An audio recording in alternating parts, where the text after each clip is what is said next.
Brent Martineau and Austin Lane. Hey, good to be back in Jacksonville, Florida. Always nice to come home. I guess that means I still like my wife and kids. There we go. And we do like Jacksonville. You know, it's funny. Everybody's been complaining. It's been cold. It's just fine. I feel good. You know when you get a haircut? Well, you don't get one much. But, Kuz, you know when you get a haircut and you feel like you lost like 10 pounds? Yeah. Different situation today. Got my truck washed and just feel like a new person. Yeah. That thing was a freaking mess. Just keep talking. I got to adjust this thing again. That's okay. I can keep talking. Yeah, you got it. For days. Yeah. Super Bowl 55 on the way this weekend, of course, and we'll continue to break it down. You know, so much talk about the quarterbacks in the Super Bowl. There are other parts of the teams, right? I mean, there's who's got the advantage at wide receiver, running back, offensive line. Kansas City's offensive line against the defensive front of Tampa. We'll break some of the game down along the way. Not much new on the Jags front just yet. So we'll keep our eye on that. I still anticipate we could get something sometime soon. Announce it during the Super Bowl. Maybe. That's a good idea. I'm sure that will really break the ratings. Everybody's diverted now. Let's go watch what the Jags are doing with their coaching staff. Funny thing is, I kind of believe we all know. I mean, if we want to map out their coaching tree, we could probably do it. So, yeah. And the folks that really are invested in that have probably already done that. I feel like we've talked about almost each individual person that will potentially be here on Urban Meyer's staff. But we'll keep our eye on it, see if anything else changes throughout the day. National Signing Day 2021. There's some interesting things going on here. One, you keep an eye on the colleges. Florida State. Florida State, by the way, it's not looking like it's going to turn in 2021. Now, 2022 could be a little bit different for the Noles. Florida has really had the hay in the barn, if you will, because they got everything done mostly in December. And how about Alabama? Alabama, can you believe this? Alabama had the best recruiting class they've ever had. How is that possible? I'm shocked. Straight up shocked. No, how can Alabama do something better than they've already done it? It's Alabama, man. People, and listen, obviously the national championship's important, and I'm not sure how many draft picks they're going to have this year from that university, but that's the big tell. I mean, if you're a 5-star recruit, a 4-star recruit, and even if you have to sit a couple years to kind of mind your time a little bit, just knowing that on the back burner is an opportunity, a fast track, if you will, to go to the NFL. I mean, that's what it's all about. Well, you know how big this day is. You've gone through it. You end up at Murray State. Quite honestly, I don't know how big this day is. 20 years ago, it wasn't that big. 25 years ago, when I went to college, and I was a walk-on. So it didn't matter to me. It's not like I was like, I can't wait to see where I'm going to go. It has changed so much in the last 25 years in that regard. So a big congratulations to all the kids, not just football, by the way, all different sports that are signing today, signed in December, on their way to play college ball. But there's another element to this. I want to talk to Brian Braddock from St. Augustine High School. The other element is this logjam. The logjam that COVID-19 is presenting to especially like this year's class and next year's class, I think could still be impacted on it. I believe the 23 class is probably out of the woods so far, but if we have another year where we lose sports in some capacity, if that happens, if that were to happen, which it looks like we've kind of figured out not losing seasons, at least for now, knock on wood. But if that happens, it could set it back even more. Just this logjam of not enough scholarships, players getting extra years of eligibility. What does that do for kids that have really worked a long time, put a lot of hard work in to try to get not only just scholarships, because I don't look at it that way. I look at on rosters, on teams, live out their dreams of playing college baseball, football, swimming, any of those things. So we will discuss it a little bit throughout the afternoon. We also, if you want to give a shout out to somebody that you know or a family member or a teammate that is signing on, feel free to give us a shout. You can call us at 904-362-9901. You can leave a message at *690. You can also shout out on social media. But this is a big day for a lot of kids. And this day is taken on, from a national landscape, a little bit less meaning because the December one, I think, is almost trumping it. Yeah. You know, again, because we look at it, it's not trumping it for the local kids. For the local kids signing on, finding a school, took an extra couple months to find a school. I think of a guy from St. Augustine, the quarterback, Sammy Edwards, going to Valdosta State. It's a big day. You know, it's going to Valdosta State. But if you look at it from the college landscape where recruiting is looked at in football, Well, a lot of those classes are already decided and not a lot of swings going on between December and February. And so I don't know if I like that because this used to feel like a bigger monumental day where you'd have a lot of kids deciding between, 5 different schools. They'd pull the hat out. Well, that's now happening in December. And in our world, you know what else has happened in December? The NFL. Yeah. And so I think it gets a little bit swallowed up compared to the way it would be this week. I know what you're saying. Well, what about the Super Bowl? Well, it can fit either before or after the Super Bowl. It's not like the game is being played today, and we talk about that game for 2 weeks. So I do think it takes on a little bit different meaning in February from a national view. I'll tell you what I'm excited for. Tom Mazinski's son, who was originally committed to Texas, decommitted and then committed to Iowa. And this happened like about a week ago or 2 weeks ago now. But obviously it's kind of coming back to the news cycle and stuff like that because it's signing day here. But I'm excited for him because, number one, obviously he was around the stadium when Milo was there and he was my strength coach. But number two, his position coach at Iowa was my former Little League baseball coach. And he was one of the very first guys to ever coach me in any kind of sport. And really? But he also helped coach the Pop Warner teams as well. His name is Tim Powasek. So I'm very excited for Milo's son, Michael, to be working with Tim Powasek now, kind of coming hand in hand. So it's a pretty cool thing to see. That is cool, and he's a guy that was going to Texas to begin things and then changing. I don't know the full story on Mazinski, but I do wonder again. Some of that might have been the coaching change. Some of that might have been the logjam of sorts, like what you viewed it would look like now has changed a little bit in some capacity, not all, but some capacity. So we'll talk a little bit about it. Again, I think what we'll do is we'll sprinkle in a little National Signing Day talk throughout the show. I want to give a shout out to some of the kids that I know at least, not that I know personally, but that have emailed us, and we have a list of folks that have been recognized today and are signing on the dotted line. Marcel Robinson was all over the place. He'll join us a little bit later, so he's been all out and about. And now social media, you can see every school does a really good job of showcasing the kids. And Tammy Talley in Duval County Public Schools has a complete list. We appreciate the work she does to help us out. And so we'll have more of it on TV, but some shout-outs coming along the way. All right, Wednesday of Super Bowl week. Again, this feels weird. I'll continue to say it because we just got back from this road trip, and we're not going to Tampa. We're usually in Tampa right now. Mm-hmm.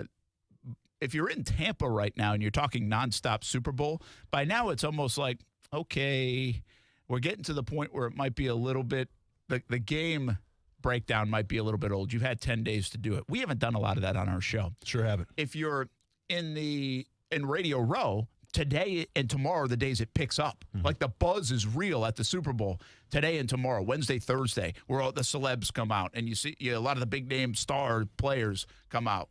Well, that's not happening this year, and we're certainly not there to experience it, but it's not going to happen the way it normally does. But I do think if you take the teams, this is when a normal game week kind of starts. Even if you have a bye week, you don't do as much last week. You get away a little bit. I'm sure there was a bunch of film study trying to keep your body right, get your body right.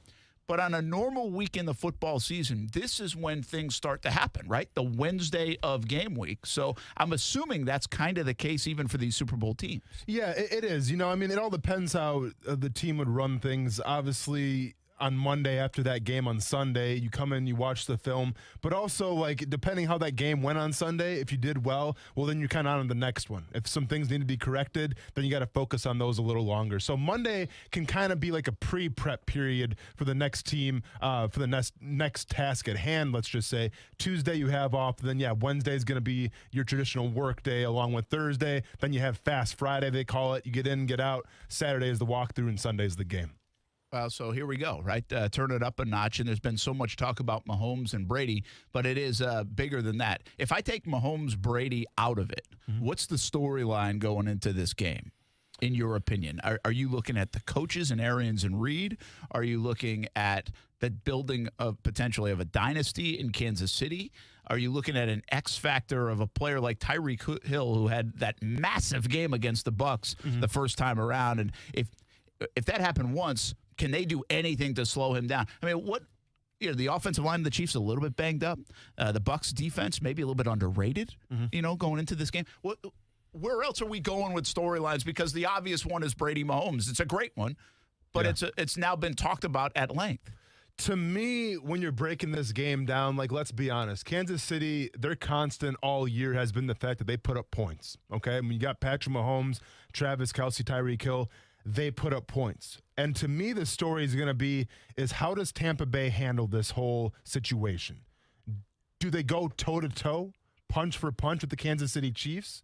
Or do they try to take the air out of the ball a little more and run the ball and keep Patrick Mahomes off the clock? Because let's be honest. I mean, Tampa Bay, they have a great offense in their own right. And obviously, Tom Brady is the GOAT for a reason. You have great wide receivers. But I think in terms of an edge on offense, obviously it goes to the Chiefs. So I'm curious to see what the Bruce Arians game plan is. I'm curious to see, do they put the ball in Tom Brady's hands? Do they put the ball in the GOAT's hands? Or do they rely more on the running game and keep Patrick Mahomes off the field? Yeah, that'll be an interesting it will be a respect card played. But, I've said this in the past.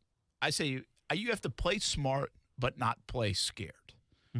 And I think sometimes teams, and they've done this against the Patriots for years, so it'll be interesting if Arians and the Bucs do this against Kansas City, although it doesn't feel like that's the personality of Arians, to kind of be like, hey, we really respect that, so we're not going to do this or that. We're going to kind of change the way we play, if you will. We're going to protect against that happening. And Kansas City makes you do that. They force your hand because you know they're going to get up and down. Well, the Patriots used to do that all the time to teams, You'd play scared against them. You couldn't make any mistakes. They won't have any flags again. So you think about all these things. Don't turn it over. Don't turn it over. But what does don't turn it over mean? Play conservative. Right? Don't go after it sometimes. I mean, there's a fine line. And so I wonder if, to exactly your point, will the Bucs be who they are, whatever that is, whatever they think they are, or will they try to play to stay in the game? Because that's what teams do against Kansas City. And while you have to admire that, and there's a smarts to that, I don't like playing defensive in big games. I want to go get it. And when you go get it, sometimes you can get burned, though. So it almost could be two different tales. It could be the first half of, hang in there now, right? Let's be. And that second quarter is critical against Kansas City because they can light up the scoreboard in the second quarter. They've done it in the last couple of postseasons. But I would throw caution to the wind in the second half almost. I mean, I'd be like going to get it. Yeah. You almost feel like you got to steal something. Even with Brady and the Bucs as good as they are, you feel like you got to steal something against KC. Well, I'd have the mentality of being very aggressive.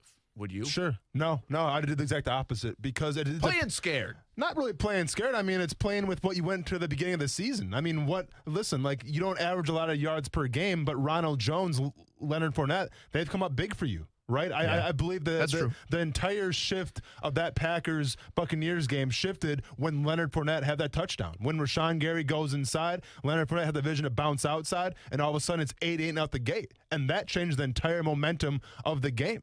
So I think that we're going to see the Tampa Bay Buccaneers rely a little bit more on the run. I think they might slow the game down. And to me, like when you run the ball with Leonard Fournette or Ronald Jones, like it's not saying you're going to take the gas off or you're scared. It's saying that, listen, we're going to play physical. We're going to play a physical brand of football. And by the time the fourth quarter comes around, let's see what you guys got. That's football to me. Yeah, again, there is a certain level of smarts to it, no doubt about it.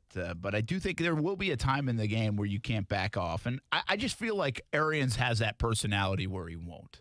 He'll kind of go for it. He's not – what surprised me a little bit in the postseason, Reich, I thought would be kind of more the conservative guy. He went for it, and it burned him a little bit, right? I mean, they left points on the board, at least the one time, as I remember correctly. But I don't mind that. Like I was more critical of the folks that played way too conservatively. Although I know the Bills and McDermott got a lot of noise because they said the morale of the team late in the game, like late in the half, to kick the field goal. Yeah. That didn't bother me kicking the field goal in that spot, taking points in that position. That didn't really bother me.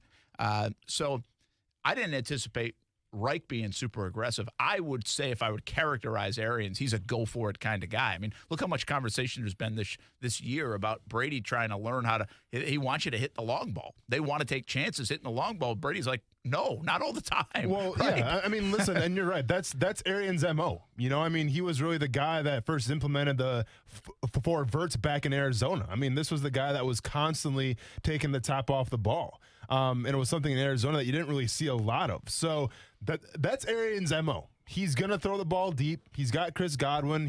We'll see Antonio Brown if he's coming back or not, but he's got Mike Evans. He's got the deep threats there. Once again, I just wonder, like, And listen, I don't want Arians to second-guess himself here. If you want to go punch for punch with the Kansas City Chiefs, have at it, man. Let's see what happens. But I'm just curious a little bit if he slows it down because he's worried about Patrick Mahomes, because a lot of teams should be worried about Patrick Mahomes. Yeah, no doubt. Hey, I thought of something I left off the table yesterday. I need you to be a part of this, Coos. So we're driving, and it was Groundhog's Day yesterday, right? Dumb holiday. I mean, stupid. I'm glad you agree here. Yeah, it's the I worst. was thinking along the way. This is stupid. Wait, hold up. It's the dumbest thing ever. This is stupid. This is dumb. Like, what is, I think there are a lot of dumb holidays. Hallmark. It's a good movie. I love It's a tradition. It's a great movie. It's a good movie. It doesn't have to. No, it's a dumb tradition. That's the point. Yeah. Like, I'm not a Hallmark holiday guy. Like, I think the card business has duped you all, okay, when it comes to all these different holidays. But I'm surprised they don't have a damn Happy Groundhog's Day holiday at CVS and Walgreens, I mean, I don't think they do have that. Maybe they do have that. But this thing, we researched it.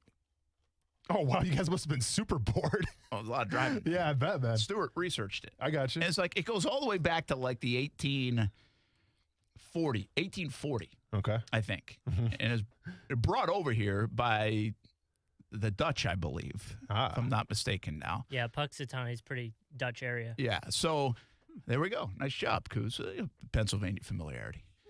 But here's my problem. Here's my big problem. Yeah. It's like, so everybody on Tuesday says, did he see a shadow? Did he not see a shadow? It's like this fun little thing, right? And especially if you're up north, it's a big deal. If you're down south, it's less of a big deal, right? I mean, buy a farmer's almanac, though. You know? But anyways, go ahead. But my problem with this whole thing is, where's the accountability for that animal? Yeah. I mean, nobody in 6 weeks checks back and says he's right or wrong. Yeah. Nobody ever does it. Yeah. And like, we need a new Phil if he's wrong, Yeah, right? we do. If the thing didn't work out, why doesn't that happen? There is no accountability for that damn groundhog. Well, just because it's 6 more weeks of winter doesn't mean it's going to be freezing cold for the next 6 weeks. It just means it's going to be winter for the next 6 weeks. Mm-hmm.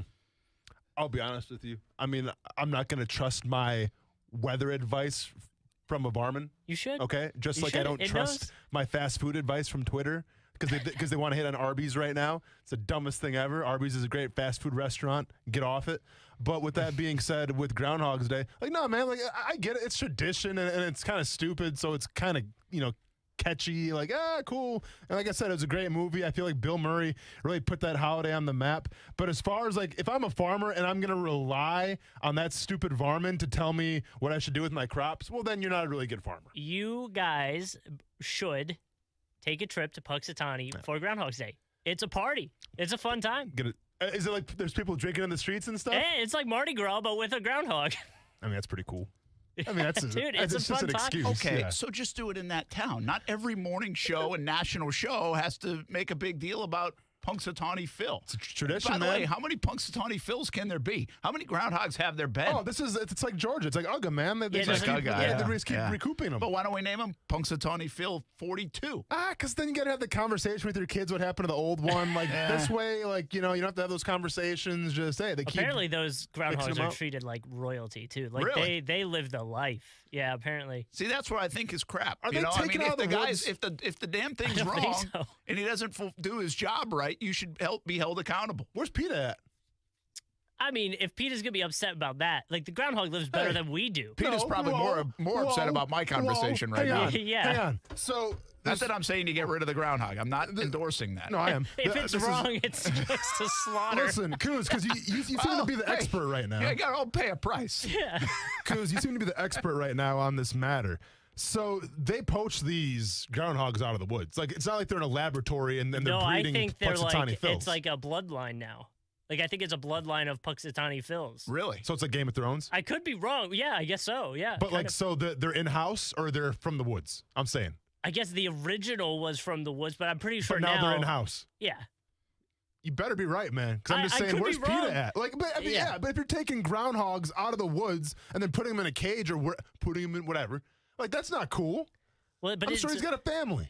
Yeah, but I'm telling you, that groundhog would... Screw the family, he says. No. Screw the family. If you could talk to that groundhog, he'd probably prefer to be the Punxsutawney Phil groundhog because it's treated like royalty. Sure. And he'd be like, where are my kids and wife? I guarantee you, I'd put a microphone in front of him. Punxsutawney Phil, what do you got to say for yourself? I just want to go home. That's what he would say. They've tried interviewing him, too. Yeah, they do that a lot. This is a surprising conversation from you, defending Punxsutawney Phil after what you said about the cats in my backyard a year ago. Because I'm not allergic to Punxsutawney Phils or whatever, all right? I'm allergic to cats. That's God telling me that. Groundhogs are not the nicest animals either. I will tell you that. They're not. No. The point is, this is a dumb holiday. It's dumb. Yeah. It's not even a holiday, so it's just a dumb day. So I guess we got that going for us. It's not like this national holiday, but it's dumb.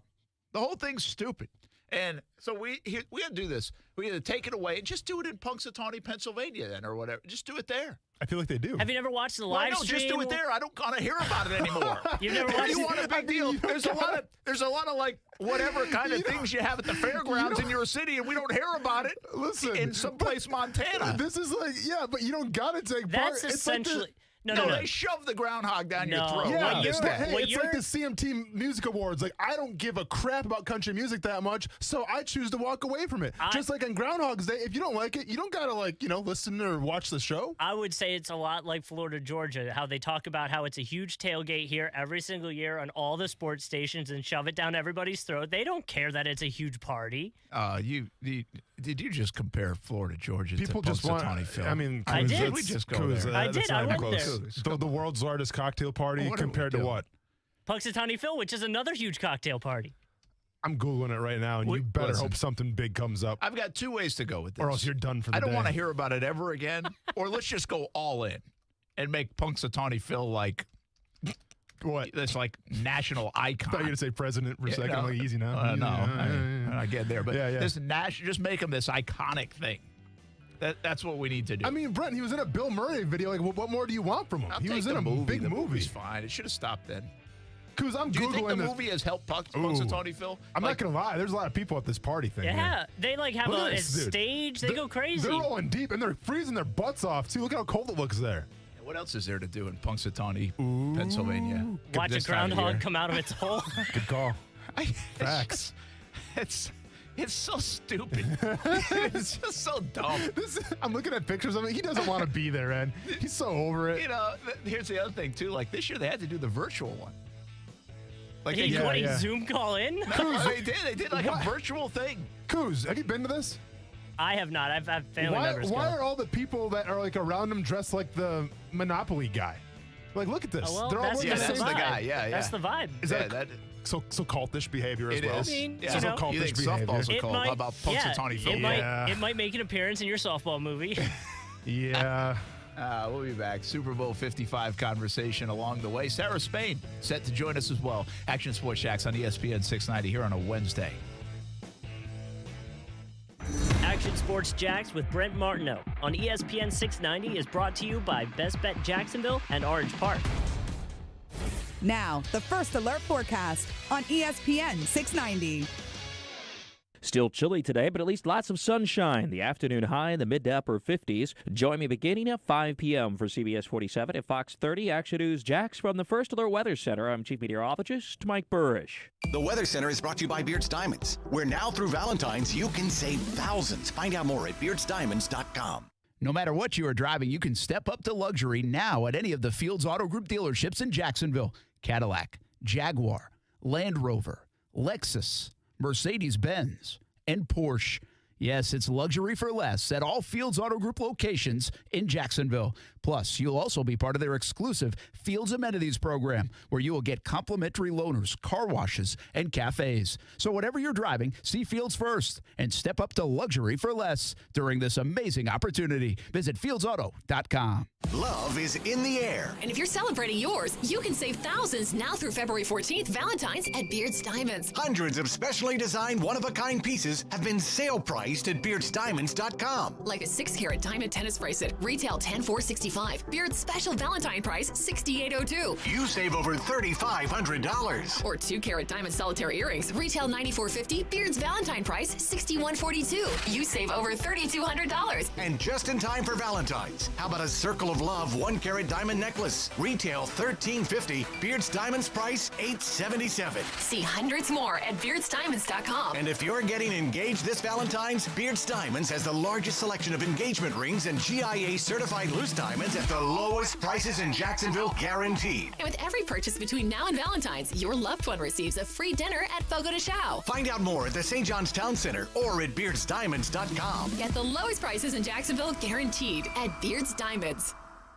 If you love golf, you need to get this deal. 8 rounds of golf for less than $12 per round plus card fees with the Dream 18 Golf Card at great area golf courses like Queens Harbor Yacht and Country Club, Fleming Island Golf Club, and 6 others. And this isn't just a golf card. Get a free shirt from Baker Sports, a free hat at Dome Hats, and a free smoothie from Smoothie King, plus 15% off any purchase at Palm Beach Autographs. Go to ESPN690.com to purchase the Dream 18 card for $95. Hundreds of dollars in savings and the perfect gift.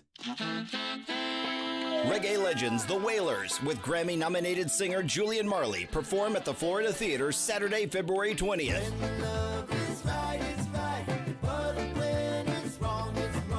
Tickets are on sale now. Don't miss the Wailers, with Grammy-nominated Julian Marley performing all the great Bob Marley hits at the Florida Theater Saturday, February 20th. Get tickets by calling 904-355-ARTS or visit floridatheater.com.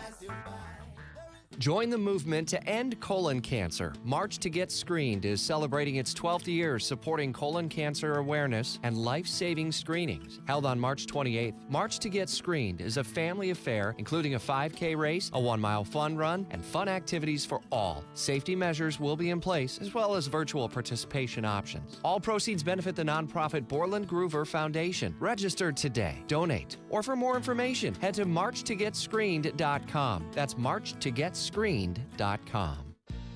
I'm Glenn Levine, a board-certified civil trial lawyer. That means the Florida bars recognize me as an expert in the field of civil trial. As a trial lawyer, I'm trained to investigate every aspect of your case. If you've been involved in a legal dispute and are not sure of your options, call me, Glenn Levine, at the law offices of Anajar and Levine at 904-600-4000. That's 904-600-4000 for a free consultation and take back control of your life. Office in Jacksonville. Hi, I'm Shannon Natalia, President of Junior Achievement of North Florida. For more than 10 years, the Players has supported our efforts to help inspire and prepare our youth to succeed in a global economy. It's 34 days until the Players. Spay or neuter your pet. Help them live a longer, happy life. First Coast No More Homeless Pets has free and low-cost programs available now. Make your appointment today. Call 425-0005, 425-0005, or fcnmhp.org. Do you know a child who is deaf, hard of hearing, blind, or visually impaired? The Florida School for the Deaf and Blind in St. Augustine offers a tuition-free educational program to prepare the child for a lifetime of success. FSDB offers free comprehensive education, transportation, and boarding services at no cost to all eligible deaf or blind students, elementary through high school, no matter where the student lives in Florida. Call 800-344-3737 or log on to www.fsdbk12.org to learn more. If you're usually listening to ESPN 690 in your car, but your boss has you working from home this week, well, take us with you. Hey, what's up, everybody? It's Austin Lane from ESPN 690 and Action Sports Jacks. Tell Amazon Echo or Google Home, play ESPN 690, and enjoy all that sweet listening coverage. Austin Lane. I had braces. I still have my permanent retainer in. It's been knocked out twice. Brett Martineau. So it's not stuck in there. No, it's not stuck in there. Action Sports Jacks on ESPN 690. Yeah, I don't think about it. I just answer questions honestly. If somebody asks me why he threw an interception, I'll tell them the truth. That is not calling him out. That's just answering a question honestly. I really don't know any other way. Tom and I've had a great relationship since day one, and it's just gotten better and better. And he wants to be coached hard. Just because of that, other people do things differently. But he knew what he was getting into when he joined this one. That's Bruce Arians. Is he a coach or is he selling like a pyramid scheme I'll or tell you, something? man, or a timeshare? Arians is beautiful. He says it how it is. You got to appreciate that. And I certainly do. And I think Tom Brady actually does too. Different vibe, though, going from Belichick to Arians. It's got to be. Yeah. Arians is interesting, right? We're hearing his sound, and he doesn't have, like, every time he's talking, I'm like, who is that? Sure. But, Andy Reid, you know when it's Reid. Belichick, you know when it's Belichick. I don't know. Maybe over the years we just didn't hear Arians talk as much. And he's a great soundbite, so that doesn't make much sense. All right, let's welcome everybody back to Action Sports Jacks on ESPN690, Super Bowl 55 on the horizon right in town. You can watch it on CBS 47. We'll have Making of a Champion special on the TV side, by the way, Saturday night, 7 o'clock on CBS 47, Fox 30. And, you just witnessed our coverage the last 10 days. We've been all over the place. From Cartersville, Georgia, where Trevor Lawrence is from, up in Ohio, to Ashtabula, where Urban Meyer is from. We're at the Pro Football Hall of Fame in Clemson yesterday. So a lot of the work that we did on that trip, you'll see in our Making of a Champion special on Saturday night. Someone that's familiar with, I don't know about Ashtabula, but the Cleveland area, joins us right now here on Action Sports Jacks on ESPN 690. Brent Martin with former Jags player Austin Lane. And we're joined by Sarah Spain from ESPN Radio. Spain and Fitz, 7 o'clock, all across the country. Sarah, good to have you on. Cleveland, Ohio. I'll tell you what, we just drove through some snow over the last couple of days. Tough times up in Cleveland. Yeah, I mean, I have to say I not have any familiarity with Ashtabula. In fact, the fact that I was born in Cleveland usually only gets brought up by Cleveland folks who want and hope that I have any sort of ties to their teams. And I have to let them down easy every time. That my parents moved out before I was old enough. And thankfully, I did not acquire any affiliation to the Browns or the, I got to grow up in the Jordan years in Chicago, so I made out pretty well with that move. I was going to say you're more Chicago than you are Cleveland, even though that's where you were born. And so if that's the case, I would just wonder what kind of swearing you would have been doing at the TV when Austin Lane was playing for the Chicago Bears. Oh, wow. Those for that little bit. You know what? It wasn't me. Okay, I'm going to say that much, all right? There's a lot of blame to go around, so don't swear at me, Sarah. That's Jay Cutler days. Listen, we all know where the blame lies with the Bears, and it's at the top and it's in the pocket. Usually, that's usually where the two places we most have our eyes on. No doubt, Sarah Spain. Jason Fitz joins us weekly on Tuesday, so it's really nice to get. Sorry. I don't know. It's fantastic. We love it. We love it. But it's definitely the better half of the show. It's a pleasure to have you on for the first time here on Action Sports Jacks on ESPN 690. If I just asked Austin this in the first segment of our show, I say if you take away the obviously monumental storyline of Super Bowl 55, which is Brady Mahomes, where else do you go? Like, what are you looking at in this game that grabs your attention?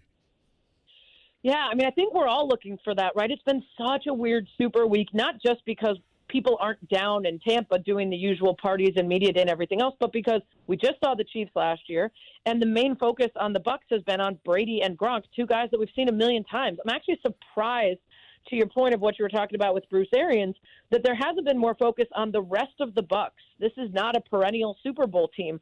Who are we wanting to learn more about, and what are we wanting to hear about from that team that has, been wanting this and that fan base? I think that's what we're missing out on is too much focus on Brady, despite me understanding why.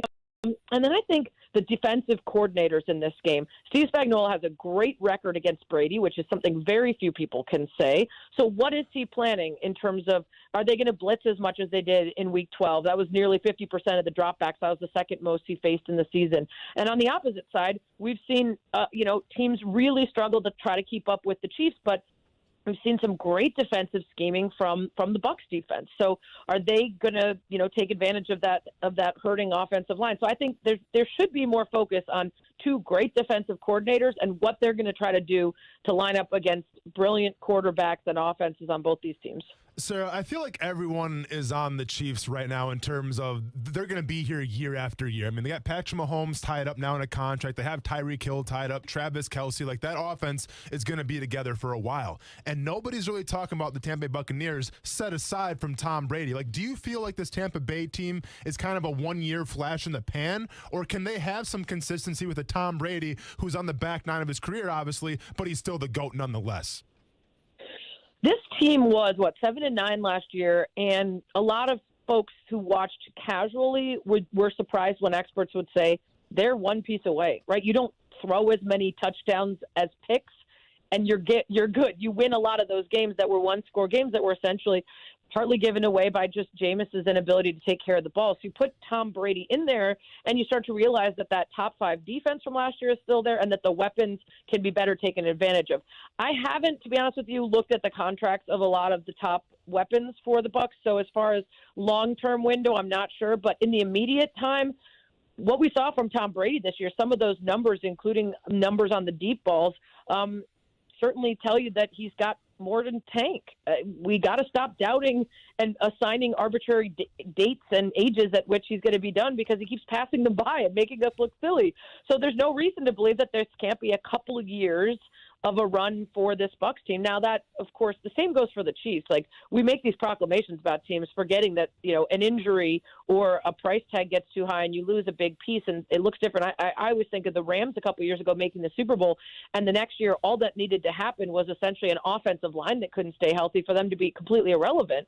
So you never know if something like that will happen. But, yeah, I could see a couple of years from this Bucs team. Yeah, and the Bucs are going to go all in. I mean, they did it, right? I mean, they did it with Fournette. They did it with Antonio Brown. I mean, they did it with Gronk. Yep. They proved they're going to go all in. Brent Martineau, Austin Lane with Sarah Spain from ESPN Radio. Spain and Fitz, 7 o'clock all across the country on ESPN Radio.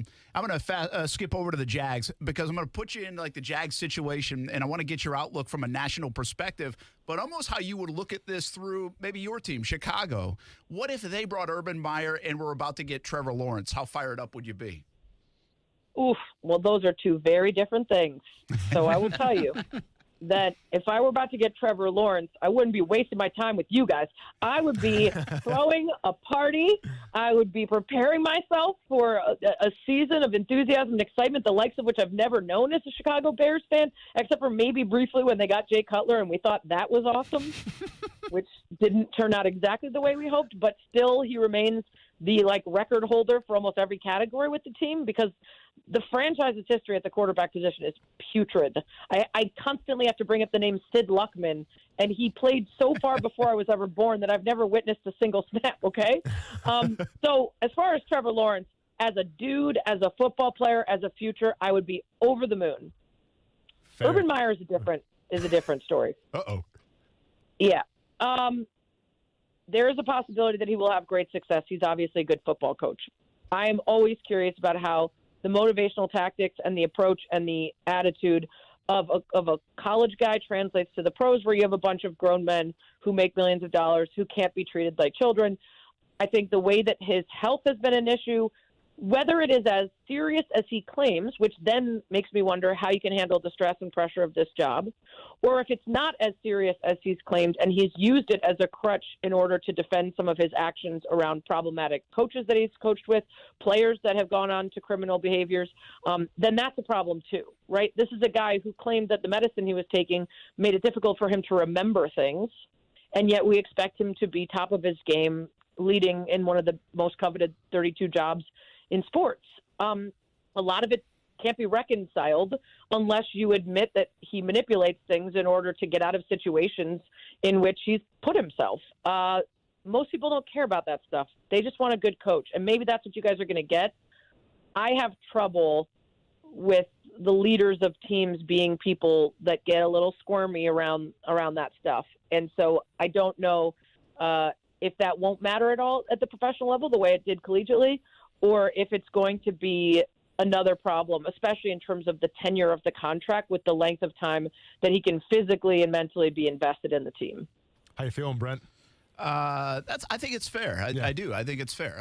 I said this yesterday about Urban Meyer. We just finished this trip, a little fact finding, a little more about Urban, and we knew him from the Florida Gators days a bit. But I do think if he's on your team, you kind of like it. If he's not, you kind of wonder. It's the ultimate boomer bust play. Yeah. And we're going to find out real quick. Yeah. So we'll see. Yeah. All right, Sarah. Now, here comes the hard-hitting questions here that I'm so famous for on our show. Yeah, just ask Fitz. Just ask Fitz. What would I bring to the table? Go anywhere. Get nervous. Hey, trust me. We've got 3 minutes left. Trust me. Well, then keep slowing me down if you're at it.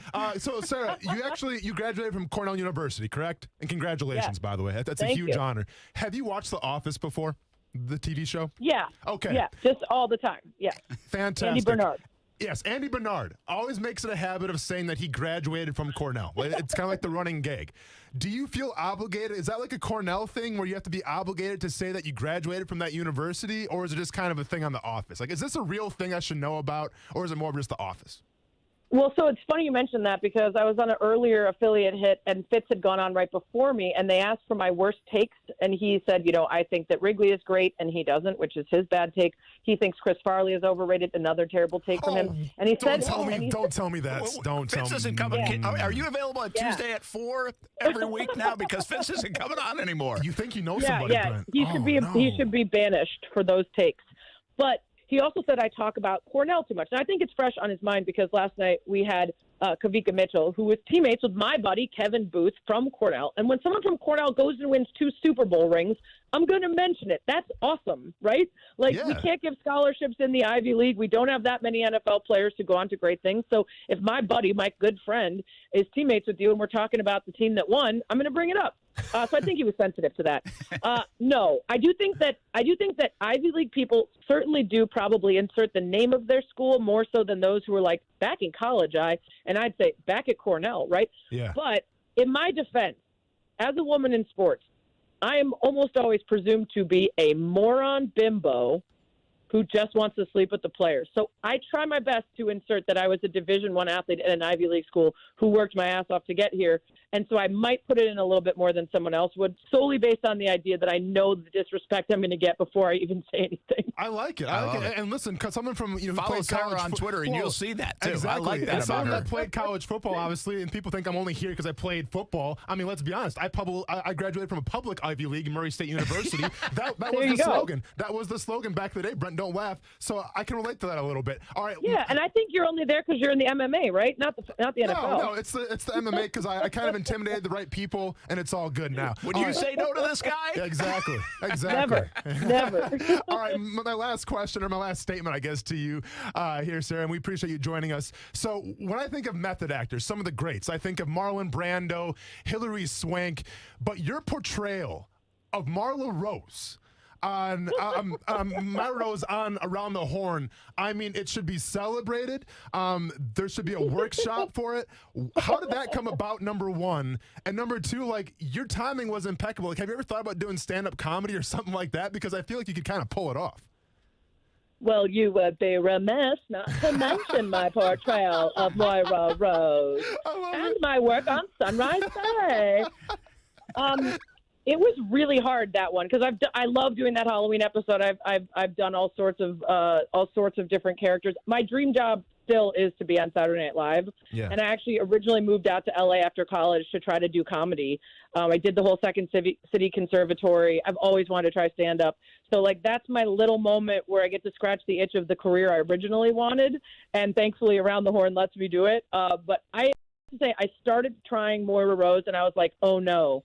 I am going to embarrass myself. This is impossible. It's not even a real accent. And then by the end, I was like, I crushed this. Bow down before me. It turned out really well. Oh, it was fantastic. I mean, my friends were texting me about it. And it was great. Good stuff. Sarah Span, we got to let you run, although I'd love to ask you about a myriad of other things. It's National Girls and Women's in Sports Day, and I'm sure there's so many that look up to you. Do a fantastic job. We'll love having you on. Come on again soon. Yeah, like let me know when you want me to slide in instead of Fitz. I'll be happy to take over and improve the show. No doubt. Let's go we'll to the certainly bullpen, do it. Brent. Thanks. Let's bring it in. Sarah Spain. Check it out tonight, Sarah Spain and Jason Fitz on ESPN Radio all across the country, 7 o'clock for sure. That's Sarah Spain. Thanks for joining us. Pretty cool. She's fun. She's awesome. Jason Fitz doesn't like Chris Farley. I did not know that. How did it take 2 years or a year and a half? That guy on her show. That's amazing.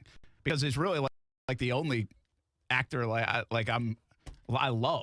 I mean, I feel like regardless, you have to respect him, right? Like maybe he's not like he doesn't have the most range per se, but it's Chris Farley.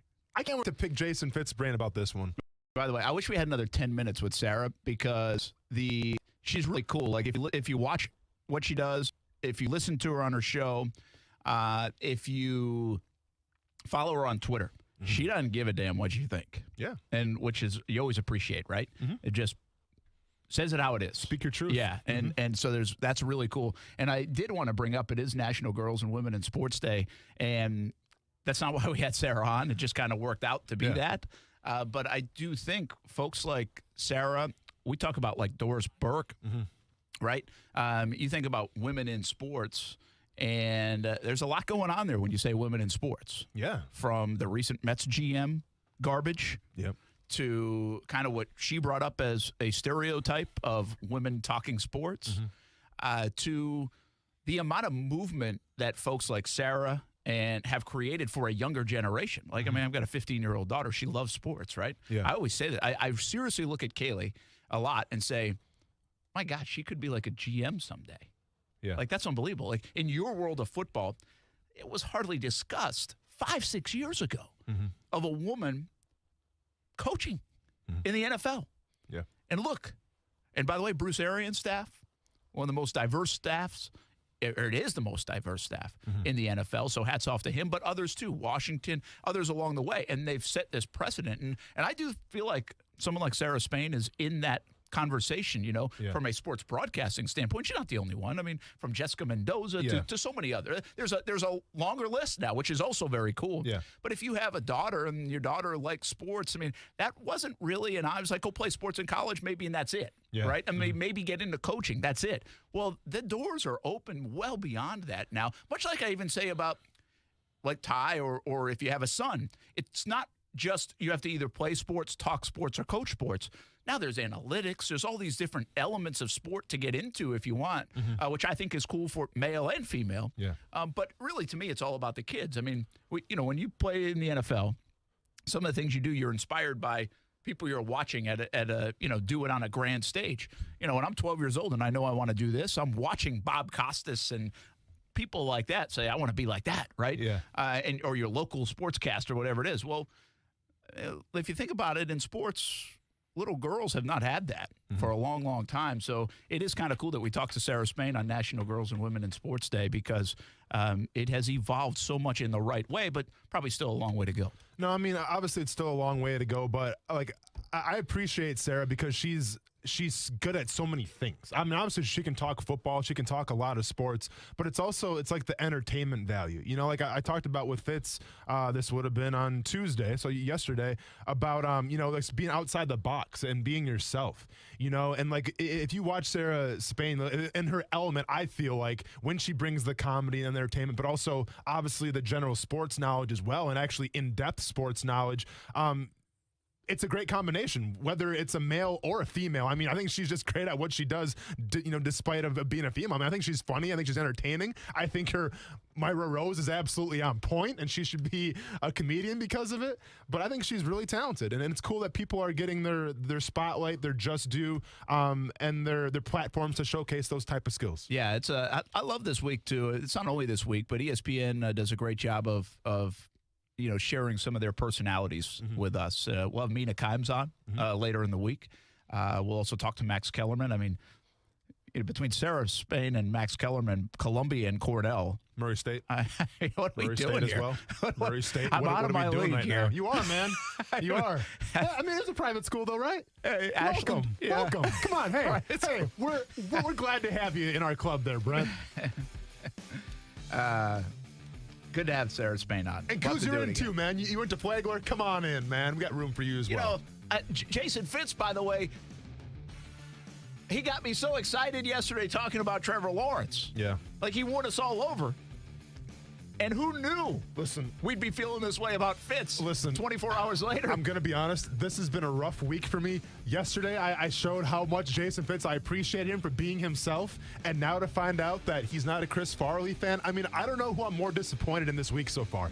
Brett Favre or Jason Fitz? Because Brett Favre, dude, you got to stop doing interviews. Okay, because I'm trying to come with you, Brett Favre, but you are making it so hard right now, man. And the Jason Fitz, the Chris Farley thing, it's been a rough week for the people I admire. Is it Wrigley Field and Chris Farley?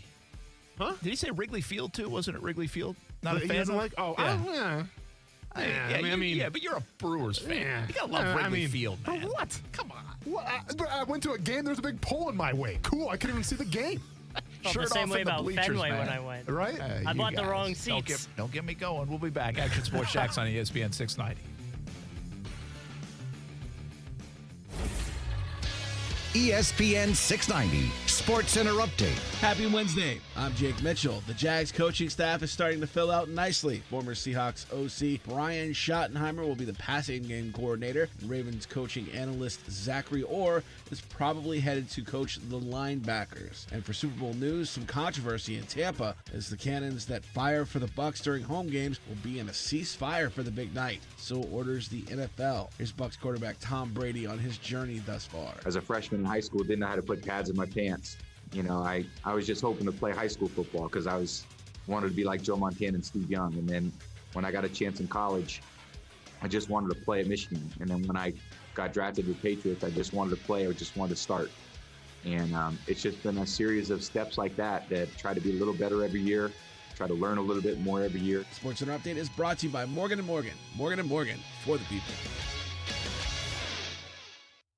Everyone at CGC Water hopes your new year is off to a fantastic start, and CGC Water wants to give you the gift of clean drinking water. A Connecticut system from CGC Water removes up to 99% of contaminants. Now that's clean water. Right now, CGC Water is offering $1,000 off a K5 reverse osmosis drinking water system with the purchase of a Connecticut Premier Softener.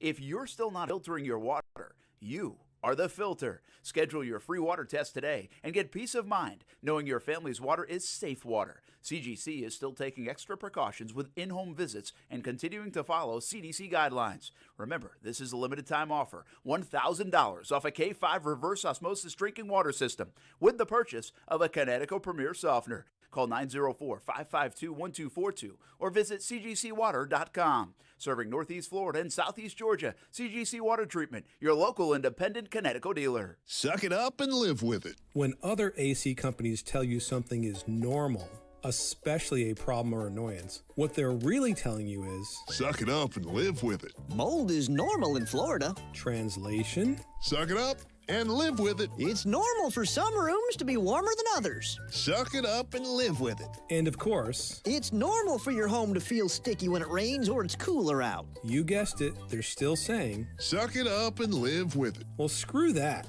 None of that is normal, and you don't have to live with it. You just need to call the AC company that fixes what others can't, especially when so many of us have had to convert various rooms into offices or classrooms. You have every right for those rooms to be comfortable. And at Griffin Service, we can make them comfortable. So if you're tired of excuses and want results, call the techs who fix what others can't at griffinservice.com. License number 1250697.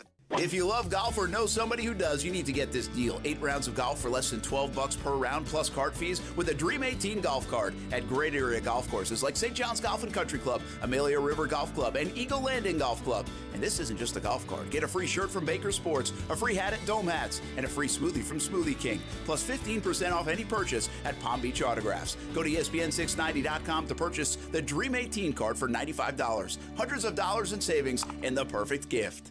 The new motto is seize the day. That's why you got to go see your friends at Arlington Toyota because their super low payments are going to put a brand new Toyota in your driveway tonight. Right now at Arlington, take your pick. A new 2021 Corolla LE or a new 2021 Camry LE. You choose 0 down or buy for just $249 a month. This is a purchase, not a lease. Seize the day in a new Toyota from Arlington Toyota and come see their brand new facility when you shop safely in person, 10939 Atlantic Boulevard or online at arlingtontoyota.com. Visit arlingtontoyota.com/January for full details. For the ones who know safety isn't a catchphrase, it's a culture. And the ones who help make sure everyone makes it home safe. For the safety-minded who watch everyone's backs, Grainger offers supplies and solutions for every industry, as well as safety assessments and training to keep your facilities safe and your people safer. Call, click Grainger.com, or just stop by. Grainger, for the ones who get it done. Does it feel like finding clothes in your fit is impossible? Tired of feeling overwhelmed with options that just aren't right? Let the experts at Stitch Fix do the shopping for you. At Stitch Fix, we make sure each piece is hand-selected for your life.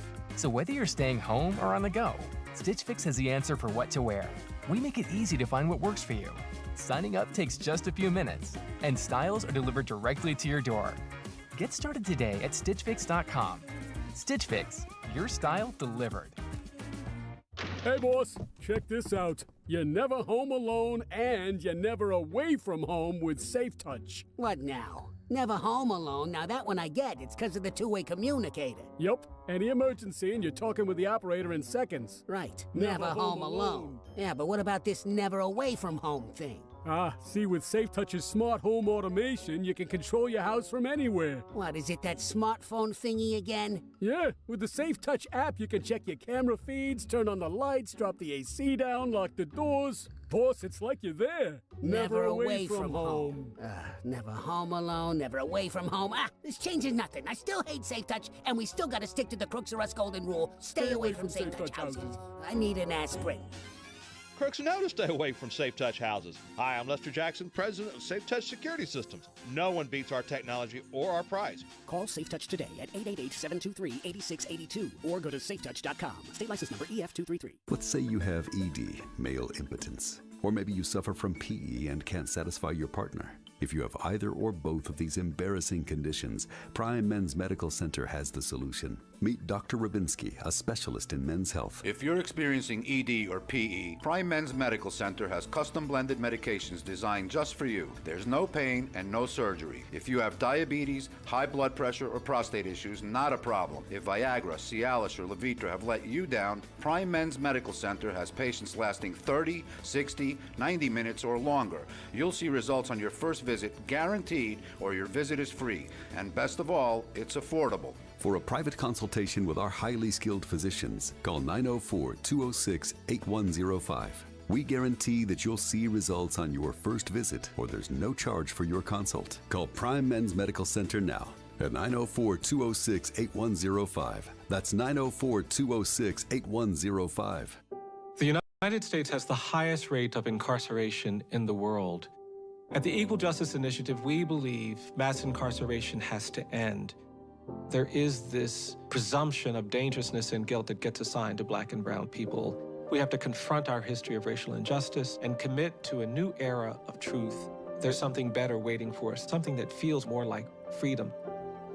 Truth can inspire change. Please learn more at EJI.org. Everybody loves selfies, right? It's the way we all like to say, hey, it's me. No pretending, just the real you. Seems like a little thing, but little things mean a lot. Adding a smarter banking account at Community First might seem like a little thing too. But if you want a smart way to move your money around, you know what works for you. So do what's right for you. Community First. Just be yourself.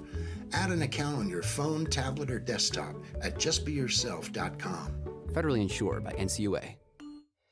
Saying goodbye to a loved one is never easy. Hi, I'm Larry Self, owner of The Casket Store. For the past 20 years, we've been helping people plan ahead with affordable options and quality products. Often people are caught by surprise and in the midst of their grief end up paying much more for the exact same casket. We offer cemetery headstones, bronze markers, caskets, urns, and more at 40 to 70% off standard funeral prices. Please visit us at thecasketstore.com. Super Week 2021 on ESPN Radio. You take Tom Brady and put him on the Jacksonville Jaguars, all of a sudden, they win the division. Tom Brady is the greatest quarterback of all time for now. Every year Patrick Mahomes does not win the Super Bowl, it feels like a failure. The Buccaneers and Chiefs. Coverage begins with Keyshawn, J. Will, and Zubin at 6 Eastern and continues all day. Pick them every year from now until 2030. Super Week 2021 on ESPN Radio. It's time for some straight talk. Your tax return could look different this year, but you're still going to hear a lot of noise about how to spend it. So when the big carriers tell you to splurge on the latest nonsense, just tune it out. With Straight Talk, you can get a Samsung Galaxy A51 for just $199. Plus, get the $45 unlimited talk, text, and data plan with no contract on America's best networks for up to 50% less. Tune out the nonsense and tune in to Straight Talk. Straight Talk Wireless. No contract, no compromise. Broadcasting live from the ESPN690 Anajar and Levine studios. Anajar and Levine Accident Attorneys. Call 904-600-4000. That's 904-600-4000. ESPN690. Jacksonville's home for ESPN Radio. WOKV Jacksonville. Listen live everywhere you go on ESPN690.com. ESPN690, a Cox Media Group station.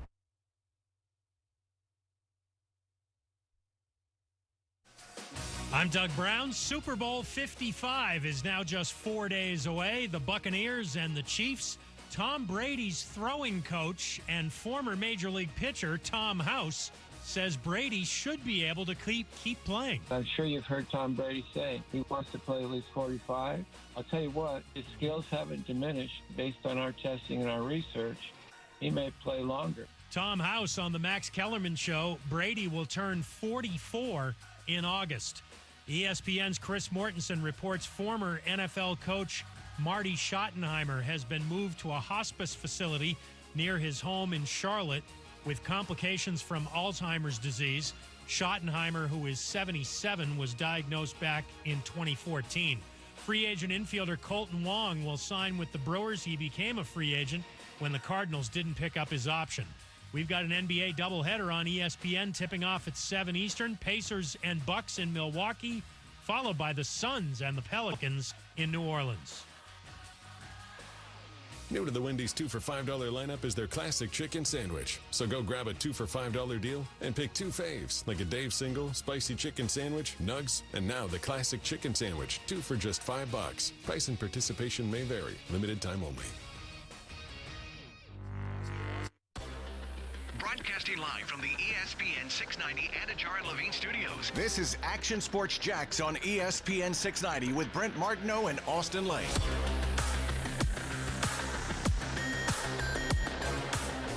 I'm kind of old school. I think you play, you get paid a ton of money to do a certain job, and just do it and let the chips fall where they may.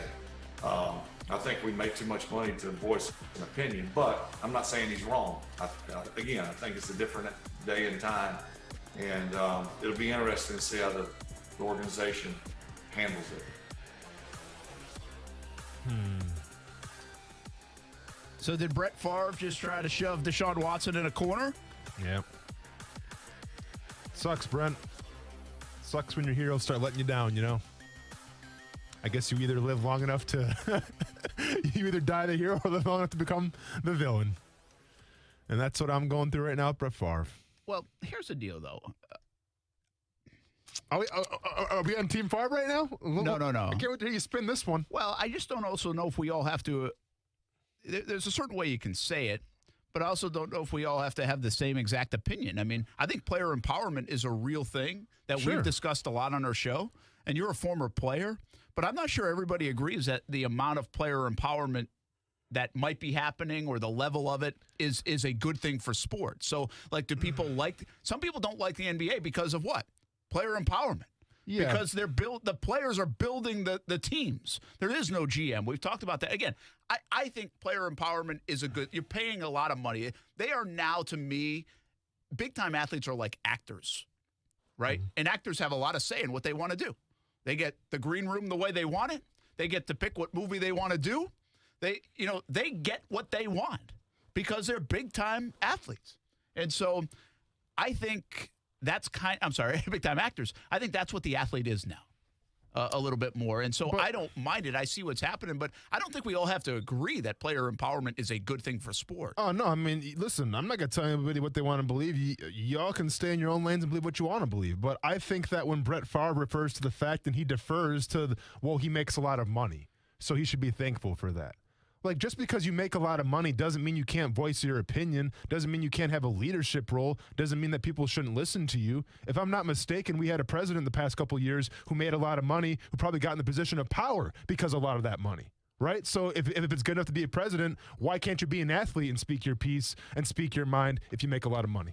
Yeah, no, it's good. It's a good conversation. I just want to make sure, I don't really like the way – I think you're right. I think – you can still have a powerful voice. You can change the game. You still should. In fact, you're the leader of that organization if you're Deshaun Watson. This is why I disagree with Favre the most. Not necessarily he makes money, but he's the face of the organization. So you're asking me to be the face of the organization? Sure. Well, then I'm asking you to run the organization the right way. Mm-hmm. And part of that is communication. Mm-hmm. You're asking me to do more than the average player as a quarterback. You are. You're asking me to be the guy. I have to handle my business the right way. I have to watch what I say a lot in general, not necessarily in this situation, but in general.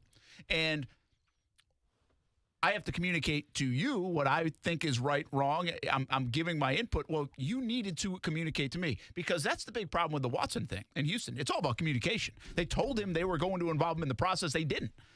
Even when they didn't, they still didn't tell him before he read it in the media what was going on with their front office. So that's the major hiccup between Houston and Watson. And so I think Watson has every right to be doing what he's doing. And what the interesting part is, will he allow it to be smoothed over if they tried to? And I don't think he will. I don't think that's going to be a two-way street in that regard. Listen, I think that relationship, it's over. He's not going to be able to salvage anything with that team, so you might as well trade him and just wash your hands of it, because there's no way. And listen, I always compare it to this. I understand that we put professional athletes on a pedestal, whether it's the money, the fame, the influence. Like, yes, they're on a pedestal. But at the same time, you got to ask yourself, whether you're working at a fast food restaurant or a Fortune 500 company, if you don't like your boss, or if you feel like that the culture there is toxic and you have the opportunity to go someplace else, 100 out of 100 people will take that opportunity to go someplace else. Yeah. You'd be a fool to stay where you're at if you're miserable. This is what Deshaun Watson's doing right now. And I understand it's football, so it's a little different, but Deshaun Watson is trying to flex right now and say, you know what? I want out of this culture. I want out of this toxic environment, and I'm going someplace else. It's really interesting Favre would bring it up in this context, because he's a guy that did things kind of unorthodox.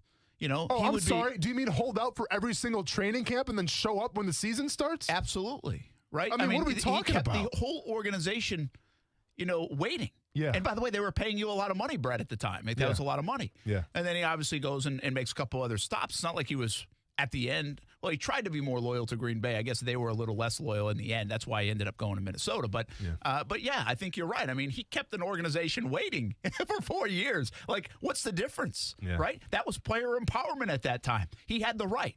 He had the right to. He had built up enough equity and enough leverage to say, you'll wait for me until I decide if I'm in the right frame of mind to go. Yeah. Which, by the way, I didn't have a problem with him doing that at the time either, but I don't really know what the big difference is. Brett Favre making a ton of money, keeping them waiting and wondering whether they should move on or not, or Deshaun Watson saying, hey, I don't like what's going on here. I'm out of here, and I'm making a lot of money, but I don't want to be here. And I can't reiterate this enough, that this is a hero that I'm going after right now, Brent, and I don't appreciate it. I don't enjoy it. My childhood, my inner child is hurting right now. But what's worse? Hanging your team out every single year to dry and say, I might come back, I might not. Leaving your teammates out to dry, leaving the organization out to dry, or being Deshaun Watson and say, you know what? We had some good times here. I want out. Okay? I'm not going to be cryptic about this. I want out. I'm done here. To me, what Favre did was worse than what Watson's doing. Yeah, it's a good point, because Watson, if he wanted to do it the Favre way, wouldn't tell everybody he wants out until August. Exactly. And then and then all of a sudden a little back injury would flare up, and now it's a mess. It's bad optics. Marcel Robinson joins us, Action Sports Shacks on ESPN 690. Marcel running all over the place for signing day today. We'll get to that in a moment, but Robinson, I need a deadline if you're going to go somewhere else. That's what this moral of the story is, all right? Guy wearing a hat like that, I know it's not pictured because looking good, though, man. You're looking sharp. You're looking cold gets in Jacksonville. But I'm going to need you to give us a good heads up and not pull a Brett Favre or Deshaun Watson in the Action Sports Shacks department. I think that's an easy request. I think I can do that. I can assure you there are no plans and nothing in the works that would lead anyone to believe that that's coming on the horizon, but I would definitely say that's an easy request to accommodate. How's your back feeling real quick? You okay? Yeah. Is the back okay? Back's all right. Back's all right. Okay. Hey, are you mad? He said it's a little tight. We have that on record. Are you mad at management at all? Careful, they might be listening. Yeah, they're always listening. Hey, let's bring Steven in right now. Action Sports Shacks on ESPN 690. What's happening, Steven? What you got today? Marcel joins the conversation.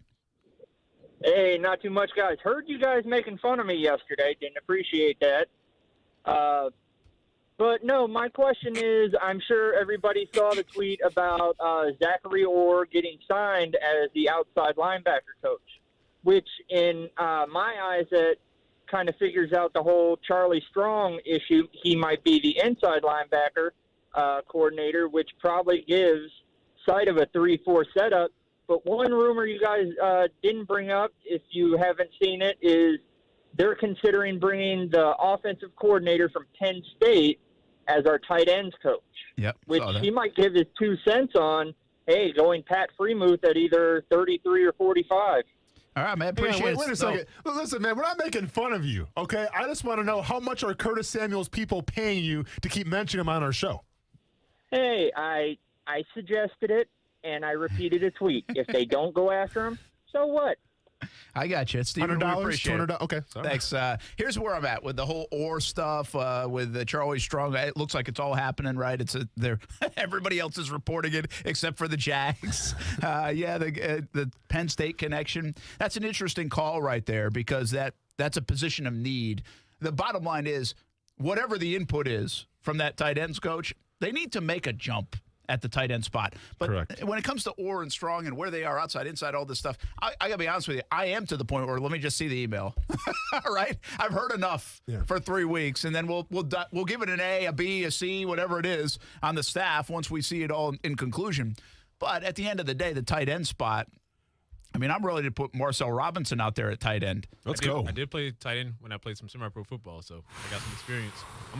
I can block and release. Come on now. Whoa, time out. You are the epitome of a move tight end. I was going to say, I mean, Mercedes Lewis, I'm not sure we're talking that much. Listen, if Kyle Pitts is listed as a tight end, you got a chance. But if you're thinking you're doing the Gronk thing, get out of here. No. I'm an easy chip and go guy. Chip and go guy, a little helper guy. I like that. Don't expect me to put him down. Just slow him down a little bit.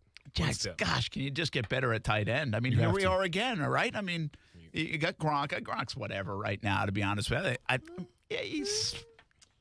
Are you scared of Gronk if you're the Chiefs in the Super Bowl? Are you afraid of him? Here's the point I'm going to make, though. Right now, where it sits, name me the top 5 tight ends in the NFL. Here we go. Kelsey. Mm-hmm. I'd put Kittle in. I know he's hurt. Yeah, for sure. What does it stop there? Kind of proving my point, but keep going. Yeah, there's not many. Hunter Henry, if he's healthy. Okay. When healthy. Fair enough. Yeah, I'll give you number 3. Austin Hooper didn't deliver this year, but if you look at the last collection of the last handful of years, I think he's so now we're going off salaries, okay. No. Evan Ingram? Last year he's good.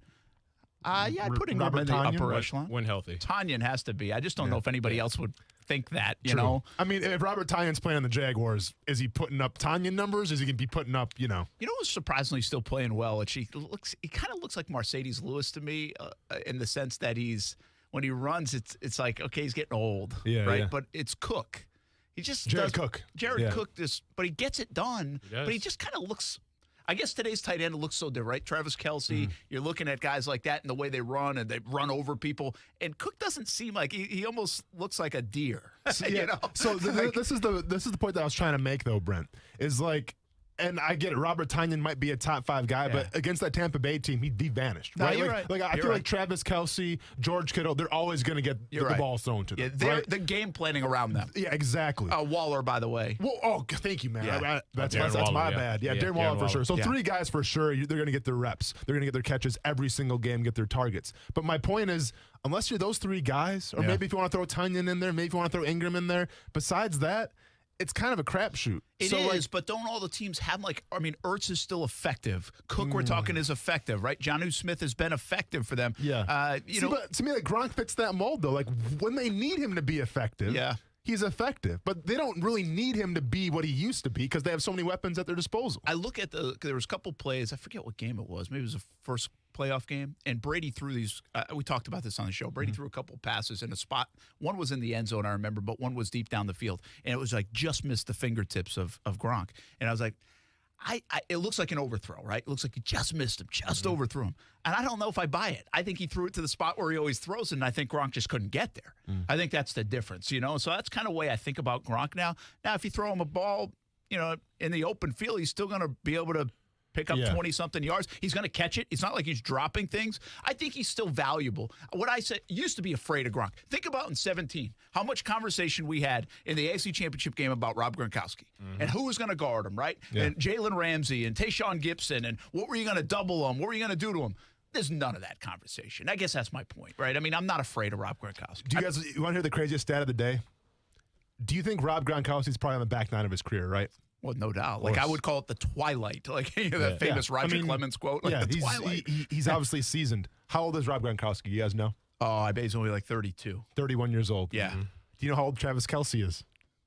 Well, you came in with when you were there. So I've been 13, so that's about 8 years in. Probably 30, 29. Travis Kelce's 31 years old. 31. They're the exact same age. Wow. But we talk about Gronk being on the back nine of his career, obviously the injuries and the hip and all that stuff. And we talk about Kelce kind of coming in his own right now. How crazy is that? That is unbelievable, really, from a visual standpoint. Is that because Kelce doesn't really block? Because Gronk really did block a lot. I think that has a lot to do with it. I think if you put the two and two together, I think Gronk clearly has more miles on his tires. I mean, from being the focal point guy for so long and taking so many hits and the injuries and just literally being a guy that's been battered and beaten around so much. I think it's clearly a reason why they're clearly at the same age but different points in their career for sure. Yeah, and it goes to show you. Wow, that's wild. I mean, if you're a tight end, and I get it, listen, from a former player's perspective, I have nothing but respect for guys like Rob Gronkowski, guys like Mercedes Lewis, because they're the dual threat guys. They can block and they can catch. That's a throwback type of philosophy, right? But if you're a tight end coming in the league, I mean, if you're in those goal line packages, and you kind of go to the coach being like, hey, man, we got somebody else for that. Go and get me out wide and get me out on a safety or one-on-one because I don't really need to do all this blocking. That's really a good question when we talk tight ends. To ask, is that the way it's going? Like that old school, you wouldn't do that. You want to be in on that, but you might not now. Like you might save almost like reps of a pitcher, right? I mean, have a pitch count. The tight end, it's a demanding position. I forget who we had on. Said it's probably the most difficult position to play. Hayden Hurst? Was it Hayden? I'm not sure. It might have been Hayden. Yeah. But I don't know if it was a coach or not, but in the last year they said it might be the most intricate and difficult position to play on the field because of knowing the blocking schemes, right, and everything you got to do up front. But now you have to be able to do it in the pass game. I mean, think about not vilified, but at times maligned Mercedes Lewis was here because he didn't catch enough passes in a day and age where Antonio Gates and all these guys and Rob Gronkowski were. Well, he's still getting it done, and they don't vilify him in Green Bay, I can tell you that. Yeah. I mean, they don't malign him there. That Aaron Rodgers loves the guy. Yeah, he speaks highly of him all the time. They love the guy. So, I mean, we were probably in the wrong, but that's the way the position was going. But to do both, one, it takes a toll on your body, and two, you have to be it's an intricate position, and you just don't think of it. Because the reason why I don't think a tight end be in that kind of position is guys like Antonio Gates have gone from playing basketball to it. It's like, hey, you can't fit here in the NFL. You can't play quarterback. Go play tight end. You can't play. Go play tight end. Like Jimmy Graham. If I didn't have a position, they'd tell me to go play tight end. Yeah. Well, and listen, I think it's a testament too with Kyle Pitts. Well, he's a little undersized. How is he against the run game? I'll be honest with you. I think the way tight ends are utilized now, you're not concerned about that anymore. Like, what was the big draw of T.J. Hawkinson a couple years ago? Well, this guy's a dual threat. He can block and he can run. And you know what? He probably was the best tight end in the class. Noah Fant, maybe. But I think those days are gone, Brent. Yeah. I think those days of this guy's great in the run game. He's also great in the listen. Is he tall? Is he big? Can he be a mismatch? Is he a good receiver? Yes. All right, let's take him then. Well, you think about the way the position is more. Think about it in I think Tyler Eifert did an okay job for Jacksonville this year. He's just not dynamic in the passing game. I mean, he's not. They hope. What's his name? What's his name? Hasn't played at all. San Jose State. Oh, Josh Oliver. Josh Oliver. Forgot his name. Brent. I haven't seen him play. Maybe you should go to San Jose State and do a story on him. You seem to forget a little bit. But they hope Josh Oliver's the receiving tight end, Correct. The Waller kind of tight end. Like if he can ever stay healthy and on the field, maybe he can be that guy. But you better have the dynamic of it because if you get the blocking tight end that can play fullback too. Right. That's now the nature of the position. That guy that you're going to have play fullback and play tight end isn't probably catching a lot of passes. So that's why you need 4 tight ends because you need 1 or 2 that can do a little bit of that dirty work and the other ones that you can make mismatches with. But to your point, you're not finding Kelce and Gronk very often. Yeah. There's just not a lot of them. Mm-hmm. But there's more and more Wallers coming available. Yeah. They're not asking him to do much at the line of scrimmage, I don't think. True. Even the same thing with Kelce as well. I mean, Kelce, every once in a while, but he's more finesse, let's be honest. He's more finesse when it comes in the run game. It's funny because he feels more Gronk-ish. Well, that's the attitude there. Right? Yeah. And maybe it is. Maybe it's more the personality that kind of blends into that. Hey, National Signing Day all around the world today. How was it? It was good. I mean, it's always cool because I know some of the luster is taken out of this National Signing Day because of the early signing period.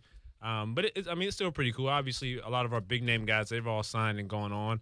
But to see kind of a lot of these, I wouldn't necessarily call them secondary guys, but see other guys signing and their families there and just see the excitement. And I think out of the schools I went to, I think there was a good amount of tears being shed from the players. I won't mention any names, but just that emotional aspect of it from the parents and the signees and everything. It's all pretty cool. Listen, it's unbelievable. And the journey now is longer than it's ever been. It's more hard work than it's ever been. There's more competition than there's ever been. And now you add into it COVID-19 world where there's a logjam on top of that. Mm-hmm. But there is so much on the student athlete today, the kid. Because I just feel like their buddies might get an offer in 9th or 10th grade, and then you're like the pressure ratchets up. I don't think the parents necessarily do. I don't even think the coaches do. I think that's just the kid. It's part of being a teenager. If my buddies got an offer from Michigan or Florida or wherever, name the school, UCF, doesn't have to be like Power 5. You're like, well, where's mine? Yeah. Where's mine, right? I'm playing. Wait, I can play just with it. Like, there's that stuff that takes place. That's a lot for a kid, man. I always say it's tough. Even from upper echelon, 5-star guy to somebody just trying to play in college's level, I think it's harder than it's ever been for the student athlete. I have such an appreciation for those kids. Yeah. And I think people say, oh, look at that. It's awesome. You're getting all these people call. How many people, everybody we talk to, by the time this comes around, they're like, I'm so glad it's over. Mm-hmm. Right? Yeah. Every single one. How can it be that great if you're so glad it's over? Mm-hmm. Yep. And especially nowadays, too, like you mentioned, Brent, like with the pandemic, like even being a kid's not normalized anymore, right? Yeah. Like, I don't know if it's like proms or homecoming dances, like things that I obviously took for granted when I was in high school. Like those things have completely changed now. So on top of worrying about getting a scholarship and getting the education paid for and playing collegiate sports, well, now you're trying to be a kid in an environment that doesn't really allow you to be a kid anymore. Yeah, so it's definitely a rough time. Yeah, don't you sense a little bit? You've done enough of this, Marcel, as you went to some of the high schools today. It's almost like a sigh of relief. Yeah, I mean, anytime you ask any one of these kids, what's the standard question we always ask them? How does it feel to kind of get this letter signed and now you know where you're going and you're off and running? It's the first thing you always say is, I'm just glad it's over. It's been such a long, drawn out experience. Talking to coaches and just having to weigh their decision and figuring out all these things, and just to have it done and over with. Now they can just concentrate on the rest of the school year, or for the early signing guys, getting out of here earlier. It's always great. And I think kind of to your point, like this year obviously being more difficult just because of COVID, with most of these colleges allowing kids to come back. A lot of in previous years, obviously when someone's leaving. If they're a senior, they're leaving. But with the NCAA allowing so many kids to come back, a lot of these kids got stuck in a situation where they committed, and it's like, oh well, we don't have a spot for you anymore because somebody's coming back, and they're scrambling, and it causes so much stress and everything like that. A lot of happy moms and dads along the way, and coaches too. I think the coaches are very prideful in this. I still think this is where there's a mix, right? There's from travel ball to high school. It's interesting. I thought high school, I've had this perception that high school sports is kind of becoming less and less significant. And I think I'm not totally wrong on that. But I'll tell you, my kids are just about ready to go with baseball and softball, and it feels different. Mm-hmm. Now, I have no idea. I'm not out there. I've hardly been home. I'm just telling you, it feels different playing the high school sport than even the travel stuff. The travel stuff's competitive. There's a lot of great stuff to travel ball. So this isn't a knock on either or. But I think it's really a great sign for high school sports. I hope I'm right in feeling it this way, that it's still very valuable. Yeah. From the stories you tell some 25 years from now, right? Because that's your buddies or your friends that you ended up playing ball with, to actually what it means, and how much it can still help you going forward. And for some, and by the way, it's okay this way, it's their last bit of competitive sports. Mm-hmm. And that's okay too. Yeah. But high school is the last stop for that along the way. So a couple of mentions as we go to break. Trinity Christian, Lucius Lattimore going to Florida A&M. Football, Caleb Killian and Terrell Jackson. Air Force, how about that? Both of them from Trinity. Amaya Ross, really good softball player in the area, going to Florida State. Morgan McMillan, softball to Jacksonville University. Reagan Griffiths to Southeastern. And Mackenzie Merrill, softball as well, UNC Charlotte. We'll mention some more names along the way. We'll be back. Some potentially big news with COVID-19 and the Super Bowl when we come back on ESPN 690. Action Sports Jacks with Brent Martineau on ESPN 690 is brought to you by Best Bet Jacksonville and Orange Park.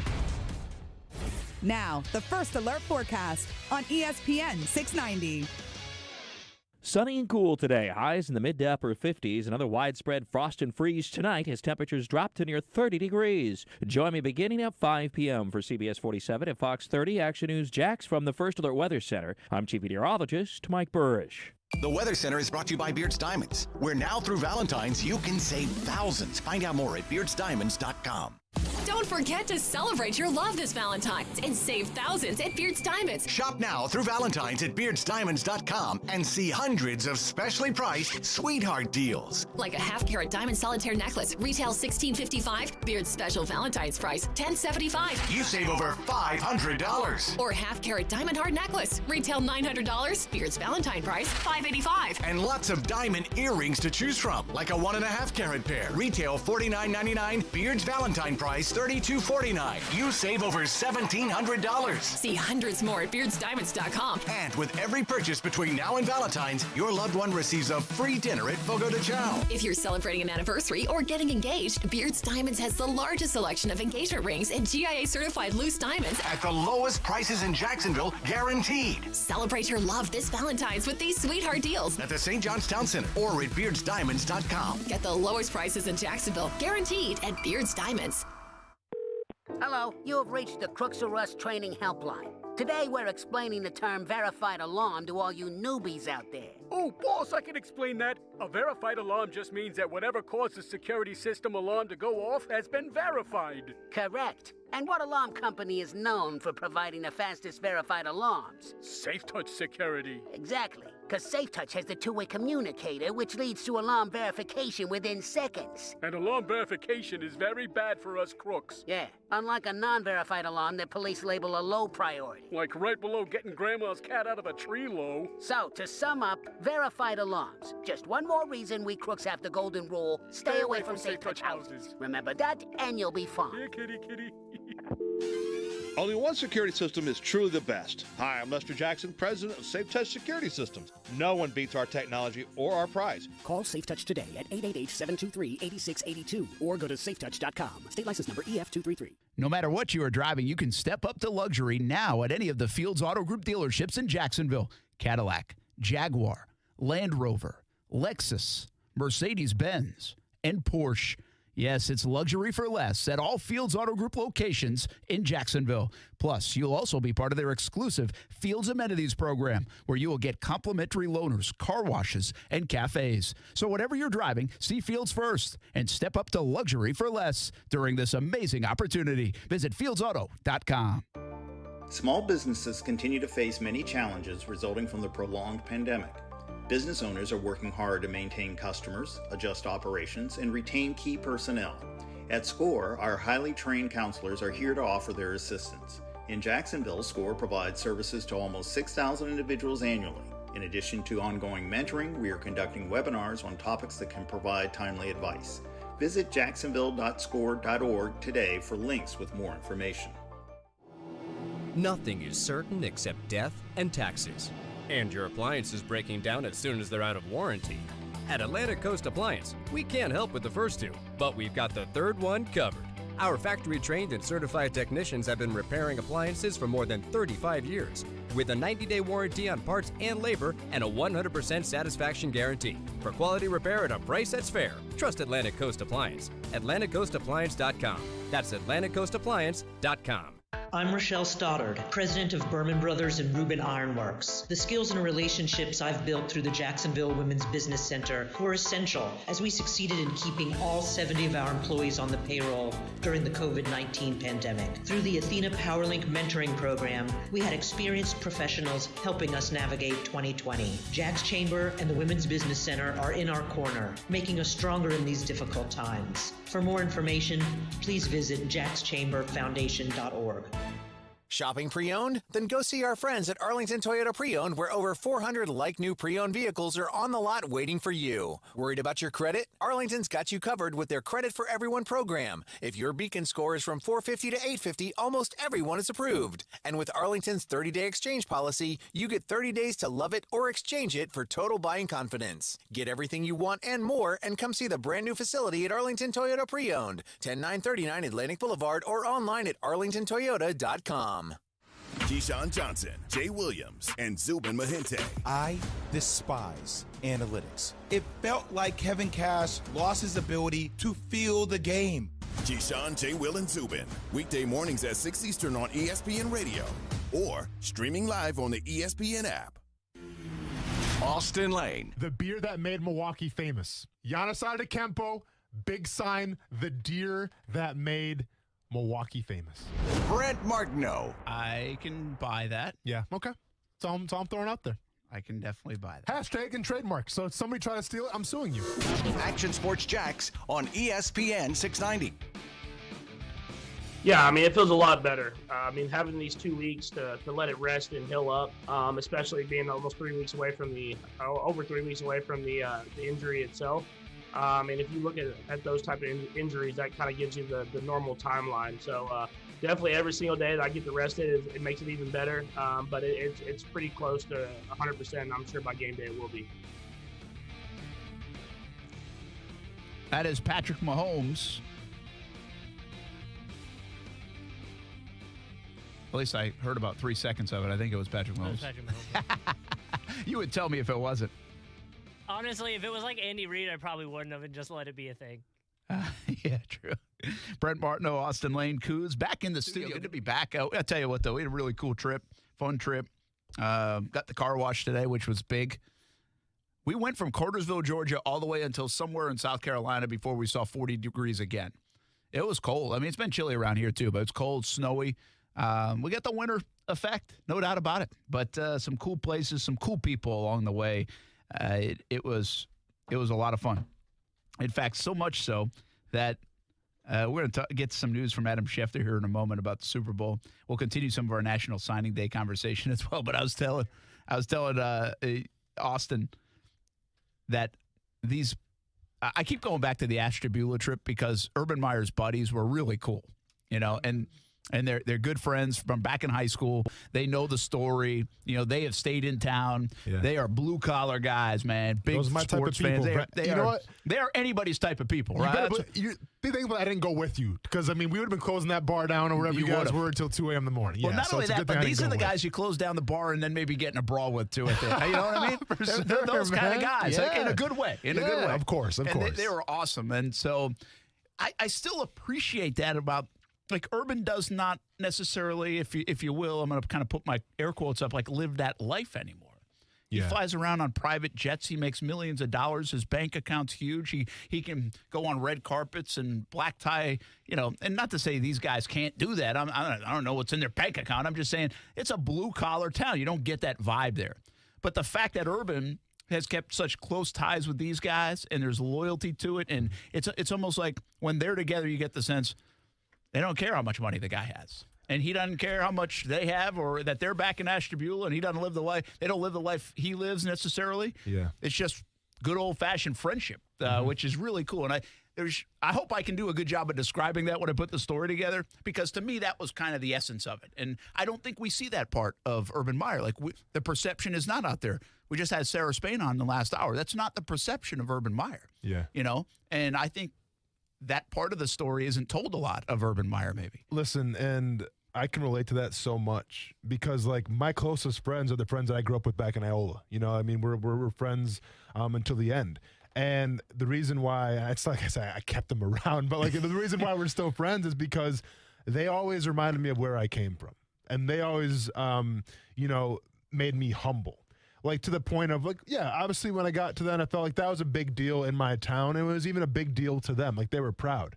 But, you better believe if I come back home rocking, a Louis Vuitton wallet or, a Louis Vuitton sneaker or something like that, they're going to be like, oh, dude, you changed. You got to take that off right now. That's not who you are. And sometimes that's what you need. Sometimes you need those guys that, whether it's tough love or out of a good place of their hearts, but they hold the mirror and say, that's not who you are. You got to remember where you came from. And that's why I'm blessed to still have my friends that I grew up with. And that's what makes, to me, a good set of friends in the first place. So I feel like Urban Meyer kind of has that same click around where they keep him honest, they keep him humble, and they remind him where he came from. Yeah, they can bust his chops. Of course. I can't bust Urban Meyer's chops. They can bust Urban Meyer's chops, right? That's cool. That, awesome. To me, that's a good thing. So on top of that, really, moral of the story real quick was, I was telling you in a break that they also in their class was a fellow by the name of John Spano. Yeah. Well, go do a little work on John Spano, and you will see two different ends of the spectrum. Yeah. When it comes to who was in that 80-person class of 1982 in Ashtabula, Ohio. And Cliff's Notes version is Spano tried illegally to buy the New York Islanders back in the late 90s. Correct. And almost pulled it off. Yes. It wasn't the late. Was it late 90s? Yeah, it was mid to late 90s, I think it was. Yep. And it was back in 1996. There you go. I thought so. Yes. So there's a 30 for 30 on it. Yeah. It's fantastic. And these guys are in it. Yep. These guys are, I mean, they're like the local spokespersons. It's unbelievable. They talk Urban Meyer. They take us around town. They've also done the red carpet thing with 30 for 30. Well, and in New York City, I was like, hey, hope you don't mind, but we're just buying you wings here at the Crow's Nest. We're not taking you to the red carpet. And listen, this 30 for 30 dropped back in 2013, so it's been a while. It's one of the very first 30 for 30s that actually dropped when they first started doing it. But check this out, right? Because this could be a motion picture. Like the whole story about how he tried to con essentially an NHL team into giving him their franchise when he had really nothing in the bank. It's a story for the ages. Obviously, it doesn't end well for him, but I mean, it's a great documentary. But I could see it being a movie one day. Honestly, I've talked to the guys, and they didn't tell me all of the stuff. Yeah. But there's more stuff. It will be a movie someday. It has to be. Because he's been in jail now. He's been back to prison 2 other times. He went to prison after that. Yeah. He almost had he actually owned the Islanders at one time. Yeah. Go watch the 30 for 30. It's called Big Shot. It's unbelievable. Yeah. It's like unfathomable, quite frankly. And since then, he went back to prison for another 4-year stint after serving time. Yeah. And now I think he's back in again. Yeah. And so pretty wild. I'm trying to see what this guy looks like to see who would play him in a movie. Because I'm serious. Listen, that's a good call. I mean, we've had You're better at that than me. We've had documentaries, but we need actually the real this is a real movie. This is a motion picture for sure. This is definitely a movie. South Beach Gary joins us now. Wants to talk a little bit National Signing Day. Action Sports Jacks on ESPN 690. What's up, man?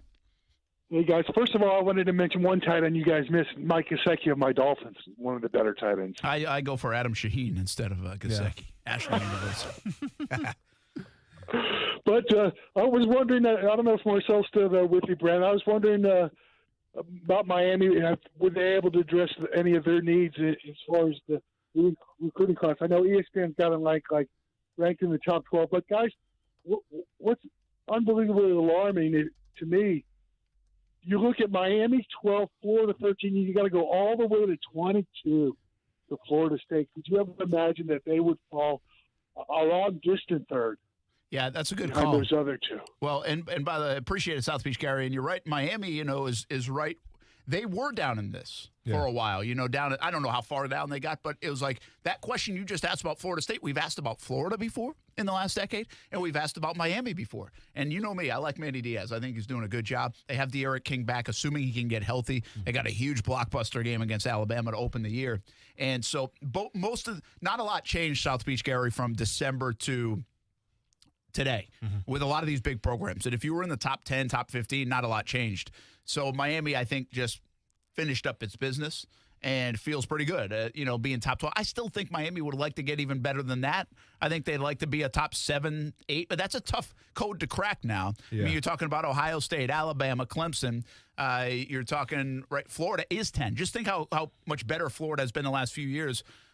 Than maybe even Miami and Florida State, yet they are just 10th. So Miami's closed the gap, and they've done a nice job. I think Manny Diaz is doing a great job there in South Florida. Well, and to me, obviously, when you talk about Clemson, I mean, they are the coveted spot right now in the ACC, and Clemson finishes with a top 5 recruiting class. It's all about Miami trying to close that gap a little bit, right? They got to close that bridge because keep in mind, North Carolina is kind of come up too a little bit. Yes. Mac Brown, I mean, according to unbelievable. this website, and once again, I mean, depends what you use here, but I'm on 24/7 Sports. North Carolina had the number 14 recruiting class this year, according to them. So, they could be a contender in the ACC for years to come as well. Let's see if I can find it. Quick thought on Mike Norvell in Florida State. So, but to South Beach Gary's point, he's not wrong. He actually saw him at 22. I saw him at 28 today.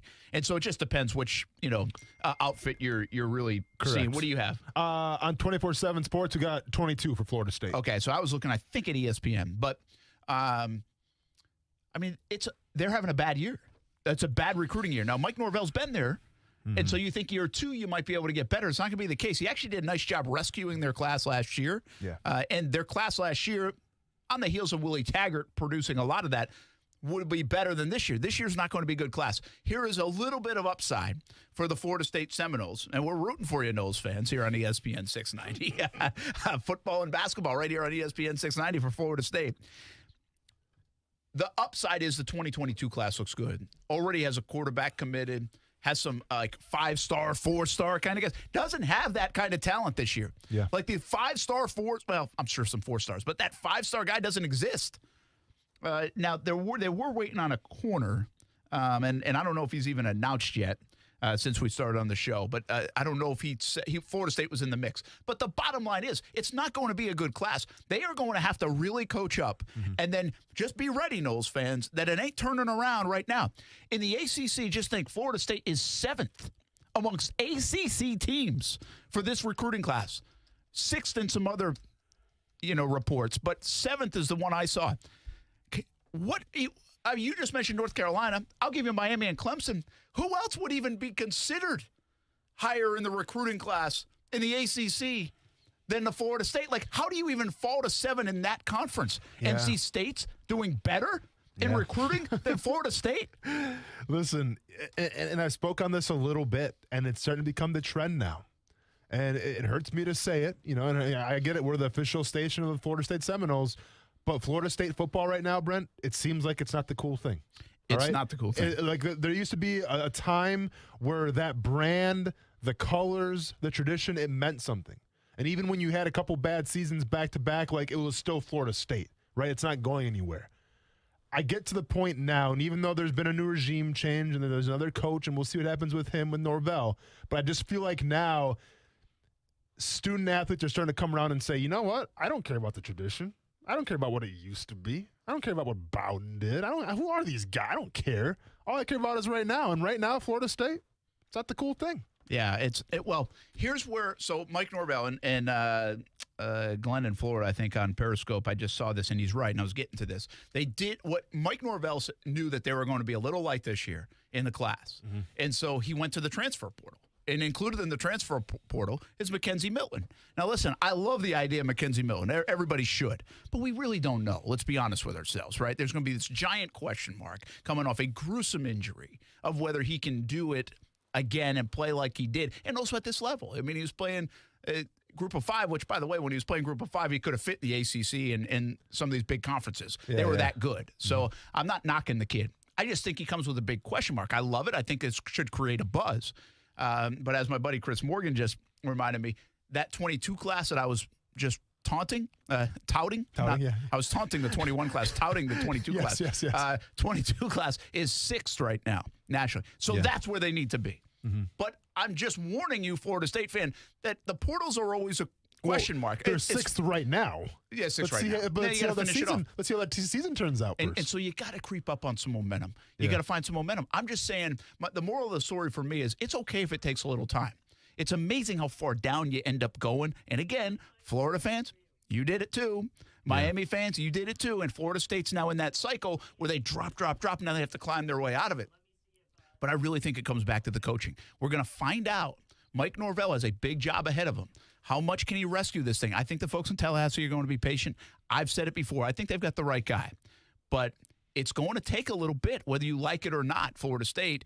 And hopefully the transfer portal guys fit and they mix in nicely and they contribute nicely. And that equals some wins to get momentum and keep that 6th-ranked class. That will be very important. By the way, Florida didn't do much today because they didn't have to. They were already pretty much locked up. Yeah. And they are 10th in this year's class. One other note, Alabama, I said at the top of the show, Alabama, best class they've ever had. I mean, I don't even know how they can – what does that mean? Like, they have great classes every year. Yeah. Everybody's catching up to Alabama. Listen, I want to stay in the ACC real quick, and I want to ask you this one question, Brent. North Carolina, Brent, are they a basketball school or a football school now? Well, we were up at Clemson for that. I mean, if it was a normal time, we probably would have gone to Clemson, North Carolina. Yeah. And now, listen, I understand the traditions of North Carolina basketball. I understand. I'm saying right now where it's. Don't confuse that I just said Clemson, North Carolina. Like, I know it's in South Carolina, but Clemson was playing the North Carolina Tar Heels last night. No, I feel like people made that connection. Hopefully, you were just there. And also, I'll tell you this. They ordered from TD's, the restaurant we were at. Those wings, by the way. Those wings were awesome. Did you bring any Tiger Fever Did you bring wings. Them back? No. Can I smell your breath then? I thought you were going to bring me back some wings. What the heck? I don't think you want to do that. Okay. But you know, they order to go on the road after the game from TD's. Okay. And I saw the list of what they were getting. Yeah. So it's like a bunch of wings and all this stuff, right, that players get. Guess what Roy Williams was eating? The wings. You'll never guess. Oh, what he was for real? What he was eating? What he took home after the game? Salad. Nope. Okay. What? Oh man. A grilled cheese sandwich. Nah, that's a good call, but Yeah. no. Okay. What is Roy Williams about? I'm going to give you. It's on the appetizer menu usually in a place. Mozzarella sticks. Yes, you got it. Mozzarella sticks. Nice call. Do I know my North Carolina basketball? Or do I know my North Carolina basketball? I mean, Roy Williams eating mozzarella sticks on the way home after the game. That's my fiance's go-to. Like, I was going to say, that's my go-to. No kidding, it's your go-to. I didn't think it would be Roy Williams' go-to. I thought he'd have like the Ruth's Chris steak. Did they win or they lose? No, they lost. So that's to right, answer your that's question, right. So then, Matt Brown and North Carolina, they haven't done it long enough to be a football school, but there's a heck of a lot more buzz right now about their football program, Sam Howell and company, than there is about North Carolina and mozzarella sticks. Nothing like drowning your sorrows after a rough game with some fried cheese, man. It makes everything feel better. Hey, let's hit our Money Minute right now with our friend Mike Lester from Talon Wealth Management. Mike, how you doing? Hope you like yourself some mozzarella sticks along the way as well. It's been a while since I've had some mozzarella sticks, but it sounds pretty good right now. Hey, what's the market doing? We've been on the road quite a bit. Yesterday, big day for the market. Yeah, we've had, we're coming off of last week and, the conversation we had with GameStop and Reddit and everything going on, and just, some concerns, I guess. But overall, I think what the market's going to realize here is it's going to be pretty hard to dump all the stimulus on the economy, have people going back to work after being vaccinated, and just all that frustration. I mean, people haven't been able to get out and do stuff, haven't been traveling, haven't been going to the theaters, haven't been going out to eat as much. So that's likely to make numbers look good in the economy for a while.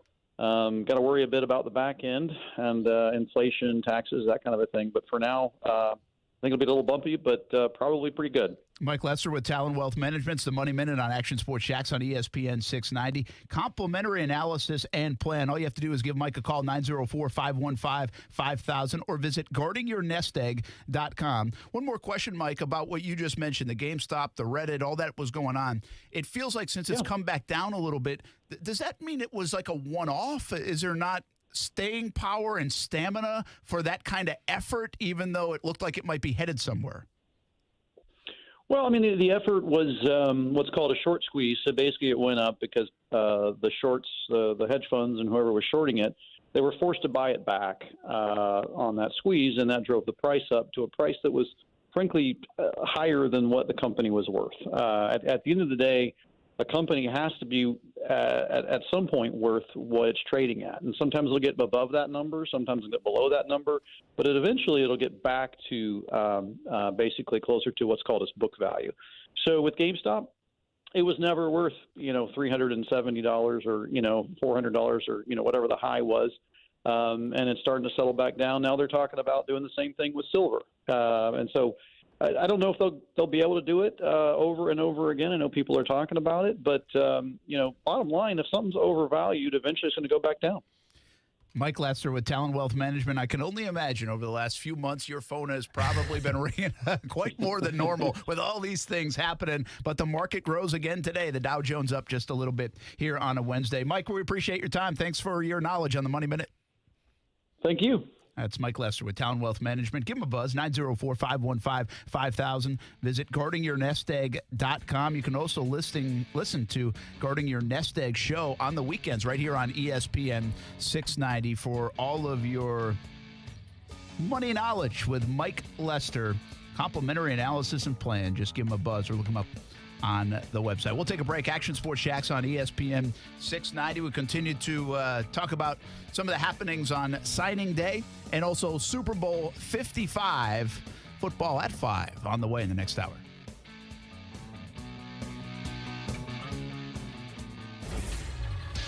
ESPN 690 Sportscenter update. Happy Wednesday. I'm Jake Mitchell. The Jags coaching staff is starting to fill out nicely. Former Seahawks OC Brian Schottenheimer will be the passing game coordinator. And Ravens coaching analyst Zachary Orr is probably headed to coach the linebackers. And for Super Bowl news, some controversy in Tampa as the cannons that fire for the Bucs during home games will be in a ceasefire for the big night. So orders the NFL. Here's Bucs quarterback Tom Brady on his journey thus far. As a freshman in high school, didn't know how to put pads in my pants.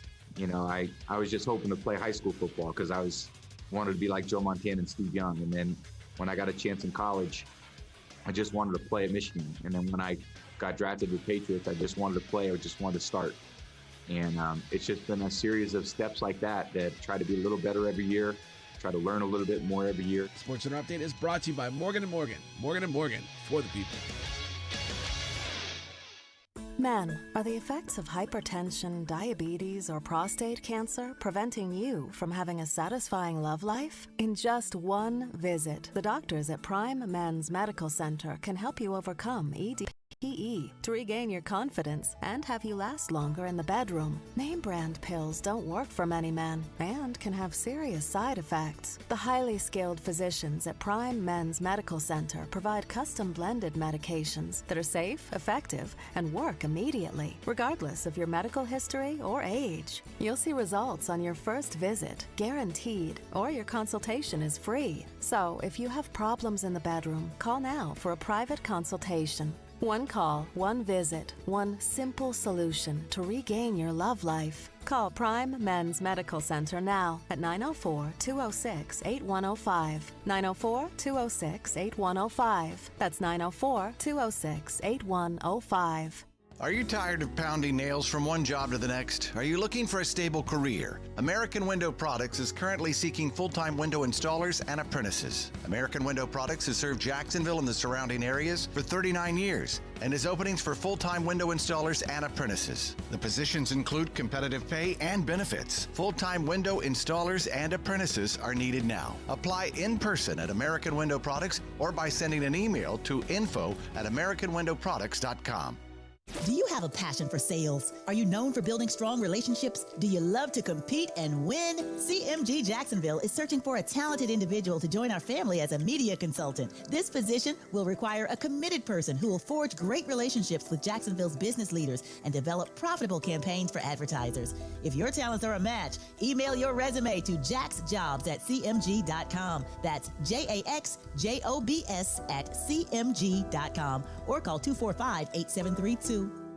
The new motto is seize the day. That's why you got to go see your friends at Arlington Toyota because their super low payments are going to put a brand new Toyota in your driveway tonight. Right now at Arlington, take your pick. A new 2021 RAV4 LE or a new 2021 Tacoma SR5. You choose 0 down or buy for just $299 a month. This is a purchase, not a lease. Seize the day in a new Toyota from Arlington Toyota and come see their brand new facility when you shop safely in person at 10939 Atlantic Boulevard or online at arlingtontoyota.com. Visit arlingtontoyota.com/January for full details.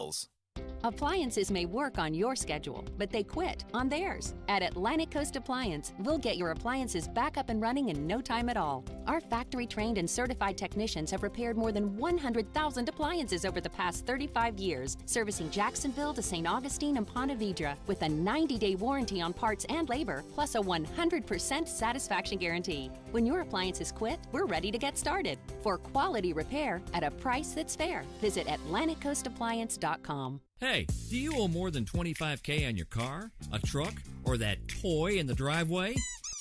Refinance your auto loan with One-to-One Financial. We'll not only lower your payments, but we'll put $200 cash in your pocket.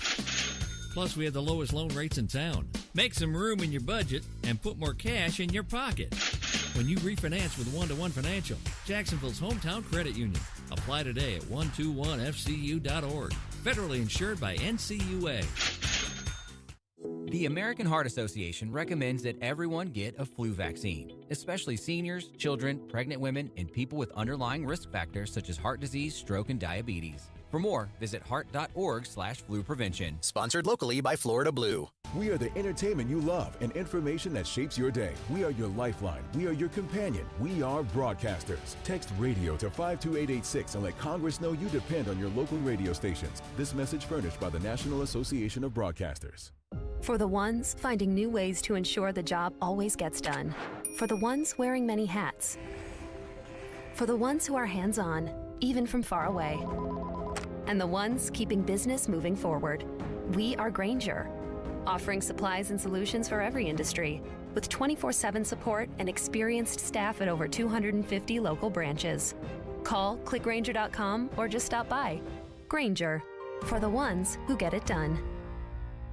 It's time to celebrate your love with a special gift from Beard's Diamonds. Now through February 14th, you can get the lowest prices in Jacksonville, guaranteed, on hundreds of specially designed Valentine pieces at beardsdiamonds.com. Show her how much she means to you with a 1/4-carat diamond Circle of Love necklace, retail $600, Beard's special Valentine price $390. You save almost $300. Or give her a 1/2-carat diamond heart necklace, retail $900, Beard's Valentine price $585. You save over $300. How about a pair of 1-carat diamond stud earrings? Retail $25.50. Beard's Diamonds price $16.57. You save almost $900. And with every purchase between now and Valentine's, your loved one receives a free dinner at Fogo de Chao. Beard's Diamonds has the largest selection of engagement rings and GIA certified loose diamonds at the lowest prices in Jacksonville, guaranteed. See more at the St. John's Town Center or at beardsdiamonds.com. The lowest prices in Jacksonville, guaranteed at Beard's Diamonds. For the ones finding new ways to ensure the job always gets done. For the ones wearing many hats. For the ones who are hands-on, even from far away. And the ones keeping business moving forward. We are Grainger, offering supplies and solutions for every industry, with 24/7 support and experienced staff at over 250 local branches. Call, clickgrainger.com, or just stop by. Grainger, for the ones who get it done. After a car accident, you can feel like you've lost control. I'm Mark Anajar from the law offices of Anajar & Levine. After the crash, call the police and document the scene by taking photos of all the vehicles involved. If you were injured, get medical attention as soon as possible. If you've been involved in a car accident, call the law offices of Anajar & Levine at 904-600-4000. That's 904-600-4000 for a free consultation. And take back control of your life. Office in Jacksonville. No matter what you are driving, you can step up to luxury now at any of the Fields Auto Group dealerships in Jacksonville. Cadillac, Jaguar, Land Rover, Lexus, Mercedes-Benz, and Porsche. Yes, it's luxury for less at all Fields Auto Group locations in Jacksonville. Plus, you'll also be part of their exclusive Fields Amenities program, where you will get complimentary loaners, car washes, and cafes. So whatever you're driving, see Fields first and step up to luxury for less during this amazing opportunity. Visit fieldsauto.com. If you love golf, you need to get this deal. 8 rounds of golf for less than $12 per round plus card fees with the Dream 18 golf card at great area golf courses like Queens Harbor Yacht and Country Club, Fleming Island Golf Club, and 6 others. And this isn't just a golf card. Get a free shirt from Baker Sports, a free hat at Dome Hats, and a free smoothie from Smoothie King, plus 15% off any purchase at Palm Beach Autographs. Go to ESPN690.com to purchase the Dream 18 card for $95. Hundreds of dollars in savings and the perfect gift. Body Armor is proud to sponsor the number 12 Team Penske car driven by Team Body Armor member Ryan Blaney with potassium-packed electrolytes, antioxidants, and B vitamins, plus no artificial sweeteners, flavors, or dyes. Body Armor provides hard-working hydration and more. Find Body Armor at your neighborhood Winn-Dixie. The March to Get Screened 5K, sponsored by the Borland Groover Foundation, is coming up March 28th. It's Rich Jones. Join me to raise funds for colon cancer awareness, life-saving screenings, and more. Check it all out at marchtogetscreened.com. There are so many razors out there. How do you choose which one's right for you? Well, at Dollar Shave Club, we got you. With a 6-blade cartridge for daily shavers with short hair and a 4-blade cartridge for less frequent shavers with longer hair. Still confused? Well, we put both blades in one new starter box, so you can test drive both. Check out dollarshaveclub.com/ESPN, dollarshaveclub.com/ESPN, and visit DSE at your nearest store. You've got questions, we got answers. Welcome to the club. Now at a store near you. Get in the zone, AutoZone. Welcome to AutoZone. Dealing with battery problems? We can help you out and get you ready for the colder weather ahead. Let's start with a free battery test. If you just need a free charge, we can help with that too. And if it's time for a new battery, we've got replacement batteries that fit your needs, starting at just $79.99. That's what makes us America's #1 battery destination. Claim based on data from the NPD Group 2019. Get in the zone, AutoZone. Wet. And look, I try not to spend too much of my time on music takes for you guys, but I got to get this off my chest. It's a terrible idea. I've played the national anthem as a duet with Jimmy Allen a few years ago. I was on fiddle. He was on vocals. It was difficult. It's not easy to take one song with two singers and try and figure out how they can split it without ego getting involved, how they can pay respect to the most important part of the anthem, which is about unity to America. It's about the song, not about the people that are performing it. All of these things seem to be lost as the NFL forces a strange mashup of two performers that have so little in common. It's a miss by the league. With the ESPN Radio Sports Beat, I'm Jason Fitz.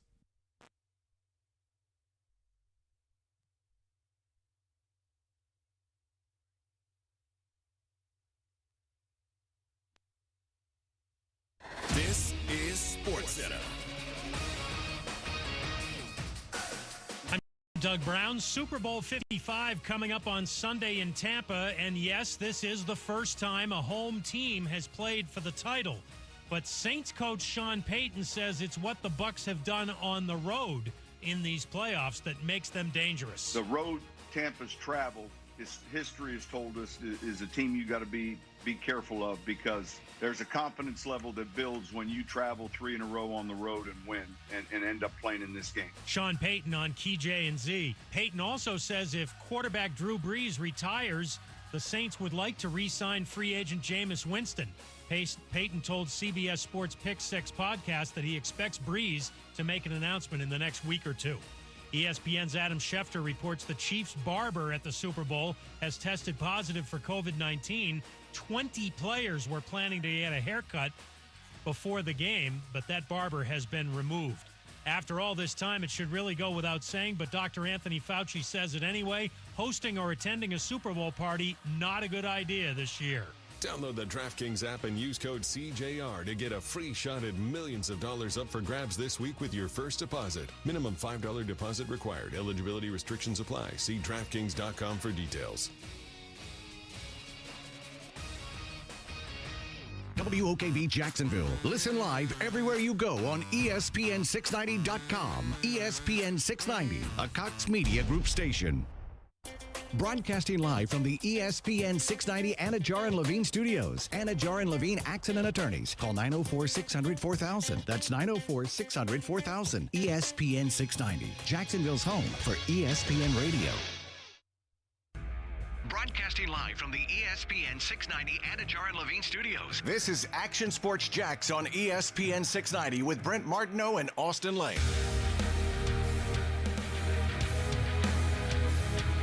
Getting cut prior 2 weeks before the season started by Jacksonville, it was upsetting moment for me and my family.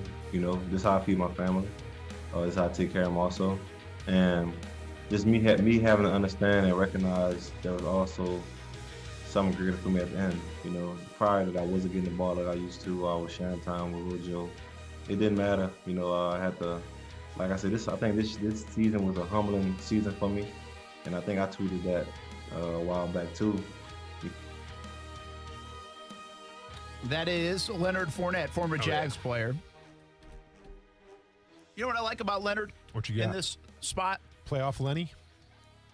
I don't see, and maybe I missed it, so you can correct me if I'm wrong, but I don't see a lot of blame game on other people for it not working out in Jacksonville. And I think that's an easy thing to do, and I'm sure he has some of that. I'm sure whether it's Tom Coughlin or whether it's Doug Marrone or Dave Caldwell, whoever it might be, he could point fingers, I'm sure, but he's taken some ownership of the whole thing, saying, you know, it's been a challenging year, but it's not like a lot of people say, hey, it's a challenging year, but it's not my fault. That's not really where he's gone with it. I respect that. Did you see on Monday during the press conferences, somebody asked him, excuse me, about the difference between cultures of Jacksonville and Tampa Bay? I didn't. Yeah, so somebody asked him, like, so what's the difference with the culture that's in Jacksonville, or that was in Jacksonville when you were there and now in Tampa Bay? And he had a great answer. I mean, he's like, hey, you know, Jacksonville's the past. I had fun there. You know, I have respect for those guys, but I'm in Tampa Bay now, so let's focus on Tampa Bay. Like, he kind of deflected the question, which I thought was classy, because it was an open-ended question that where he could really bury the organization if he truly wanted to, and he chose to take the high road. So and I don't think you would be wrong necessarily in hammering him for the culture. Oh, I would have buried him. At the Super Bowl, I would have buried the crap out of him, Brent. You kidding me? I mean, get out the shovels. Let's go. And speaking of that, you know, like a guy like Jared Goff isn't shy about saying, hey, feelings are mutual. You know, that's the headline. There's probably more to be said about that. But, you know, listen, I'd have a hard time not taking a dig at my former employee if they cut me. Mm-hmm. You know, that'd be a hard thing to do. So, again, I think Leonard knows that he created some of the issues. Yeah. And it's also the fact that, listen, a guy that's an undrafted free agent really had a better year than Leonard Fournette overall, even when he went to Tampa. So the Jags weren't necessarily wrong. So I guess there's a little bit of that. Oh, no, in hindsight, it was a great move to get rid of Leonard Fournette. Let's be honest, because then if you would have kept him, let's say he has a decent season, well, then do you tag him for another year? Like, what do you do with him? Do you make that fifth year eligible? Like, what are you going to do? With James Robinson, you have a top-flight quarterback on a rookie contract. The right decision was made. Hey, a couple other mentions now for some kids that are signing on the dotted line today on National Signing Day. Menendez High School and Ali Lehman, soccer, West Florida. Ahmad Baker, football, Peru State. Mandy Taylor, softball, Eastern Florida State. Brooks Berry, lacrosse, Berry College. I wonder if I get her last name right, or did Brooks Berry just end up at Berry College? Like, I might have messed that up, because I wrote this down in an email. What are the odds, Is there a Berry College? There is Berry College. Okay. Oh, yeah. But I'm just not sure if the Berry got confused with the college or her last name when I wrote it down. I hear you. Who knows? Sorry, Brooks. Maybe she has some kind of in there. Maybe she's got relatives that, I don't know. Ella Chang, swimming, UNF, building a brand new pool at UNF. Jasmine Newsom, swimming, Indian River State. Let's get some other ones in real quick to give a shout-out to some of the schools. First Coast High School, Damian Delaney, football, Valdosta State, good football program. Jalen Evans, football at Stetson. Philip Lee, Troy, football. Artie and Luster, West Virginia Wesleyan. I probably drove by there in the last day. And Brooke Wright's going to play softball at Edward Waters College. So we'll give a shout-out to some more of the kids signing on National Signing Day, not only right now on ESPN 690 and until 6 o'clock, but also on TV tonight, CBS 47 and Fox 30. All right, I did a horrible job of kind of teasing a segment in the last half hour and not delivering. We got talking about Big Shot and 30 for 30 on had to do with the New York Islanders. But there was a story that came out in the last half hour of the Kansas City Chiefs and this COVID scare. Again, contact tracing is huge here, right? And if we're now on Wednesday, and I think starting tomorrow, if you have to be put in protocol because of contact tracing, you can't play in the game. You can't pass enough tests. I believe that starts tomorrow. And so this now, you really start looking at this. And again, I think coaches have to be so nervous right now. Yeah. We also wonder how strict they will be behind closed doors. And I don't even know if I have a problem with that. I think that will be revealed in a book someday. Like, I was close, but they didn't tell me to go to quarantine. They're testing twice a day. I think they're doing as much as they can do and doing their part. I don't think this is going to be a Justin Turner situation where in the third quarter somebody leaves the game. There's no way. I don't think it's going to be that. No. But explain the barbershop deal, because now someone's got a half a haircut because of it. Yeah. So, do you want to start from the beginning real quick here? Yeah. So a couple days ago, it was reported that Daniel Kilgore, and then who was the other guy? DeAndre DeMarcus Robinson. Oh, I'm sorry, DeMarcus Former Robinson. Gator, Hello. yeah. DeMarcus Robinson. Both, they tested positive for COVID. And the tie that they had together was the fact that they went to the same barber shop. Okay. So they were put on, the list that can't play in the game, right? And they're quarantined and now they're out. Well, and we talked about this on the show. Was that Tuesday or Monday? Tuesday. And I was like, it's kind of peculiar that, and with all due respect, but these two guys with completely different hairstyles would go to the same barber. Usually if that's the case, you'd probably have more guys in that group that went. But, all right, two guys are out, tested positive, and it is what it is.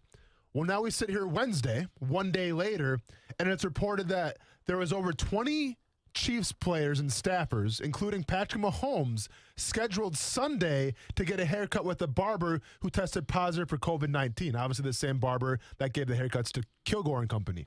The Chiefs acted wisely and aggressively pulled the barber mid-cut once his test results came in from Daniel Kilgore. Now, a couple things here. Daniel Kilgore has now posted a profile pic. And listen, when it says it was reported that he was mid-haircut, they were not lying. The half of his hair is shaved completely bald, and the other half is, a nice Brent Martineau fade, let's just call it. And he chose to keep it like that.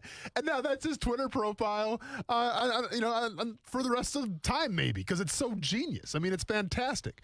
So it begs the question, are you buying the fact that only 2 of these guys got their haircut by that barber, and then for whatever reason, the next day, I guess they tested the barber, and then it came back with COVID, and then they canceled everybody else? Like, there's a lot of things that seem a little fishy to me. Yeah, I think, do I believe it? Probably not. Yeah. Do I have a problem with it? No, I really don't. Yeah. If I'm being honest, I don't know if I should or have a problem with it.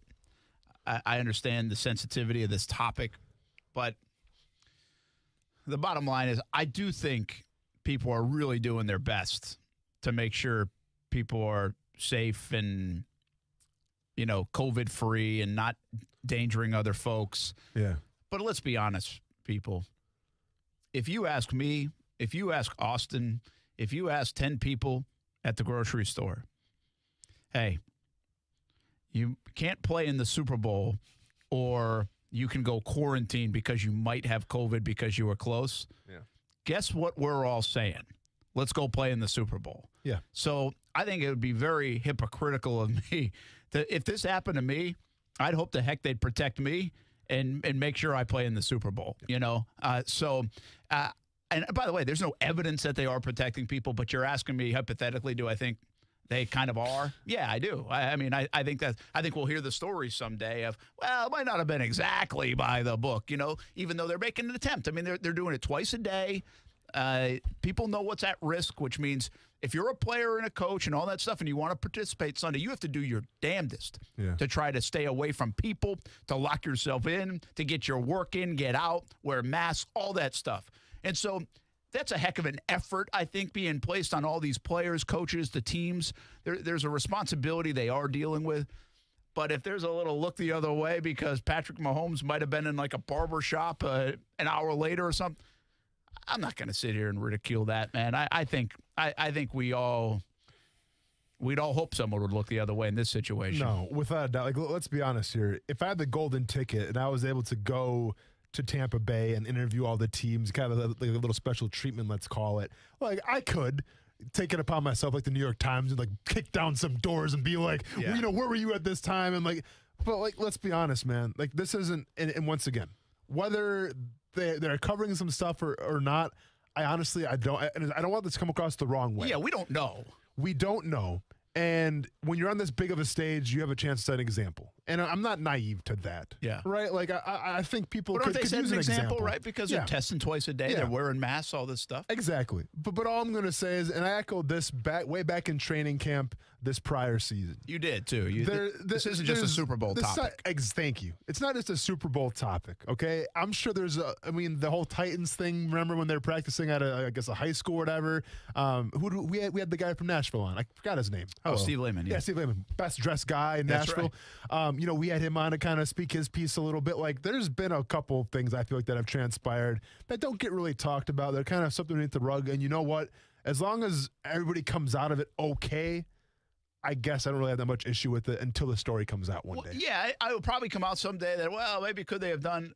I just think if you're fishing for that story, that's a little much. Yeah. You know, I don't. And by the way, maybe somebody's got to be. We're just assuming. Maybe this is all maybe it is all the way trend. I mean, the guy got stuck mid-haircut. I mean, there's evidence that they tried to act quickly. And that doesn't look good now. You can just, yeah, but let's be honest. This dude right here, let's be honest, I didn't know who he was until the haircut, Daniel Kilgore. I mean, brand skyrocketing. Absolutely. Call him GameStop, baby, because he's going right up. So good for Daniel Kilgore now. There's an endorsement coming his way. You better believe it. No doubt. So it'll be fascinating. I guess we can't be naive to the point that, sure, they're trying their best, but there might be again, we don't want to see this game without Patrick Mahomes and Tom Brady. And I bet they're doing their best to try to stake. But there's just so much at risk and so much unknown with this. You just don't know how somebody could get it, and it could run rampant. Yeah. Through the locker room in the next day or so. You could have a Cleveland Browns situation. Yeah. You could have the Titans situation.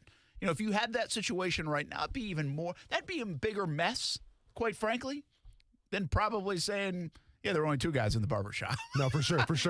and listen, again, and we want to say in full disclosure, there might have been only 2 guys in the barbershop. Exactly. There might have been. Who knows? And I get it. Like, we want to see the Mahomes-Brady matchup more than anything. But I'm going to be honest here, Brent, and I'm going to need Tom Brady fans to put some earmuffs on real quick here while I whisper this out. I wouldn't be mad, and once again, I'm whispering this, I wouldn't be mad if Tom Brady actually got COVID-19 and was out for the game, and Blaine Gabbert goes in, because then let's say Blaine Gabbert wins the game. Okay, I'm going to text, because I have Blaine Gabbert's number. Yeah. I'm going to send him a nice, easy-to-read text message right after that clock strikes 0 and Blaine Gabbert takes the knee in victory formation, and I'm going to take a picture of that receipt that I have from Baptist Hospital where you sent me to the hospital. I'm going to be like, hey, Blaine, two ways to put this here. Either I say that you sent me to the hospital and you didn't pay for the bill, or Blaine, you come on ESPN690 on Monday, okay? Yes. And then you make things right. And even maybe one up, if Brady is indeed out, like let's say Brady gets, once again, earmuff it, Brady fans, earmuff it for me, please. Let's say Brady gets announced that he's out Saturday. What are we going to do? Like, the ratings, the weekend was supposed to play there. Oh, my God. But let's say Brady is out.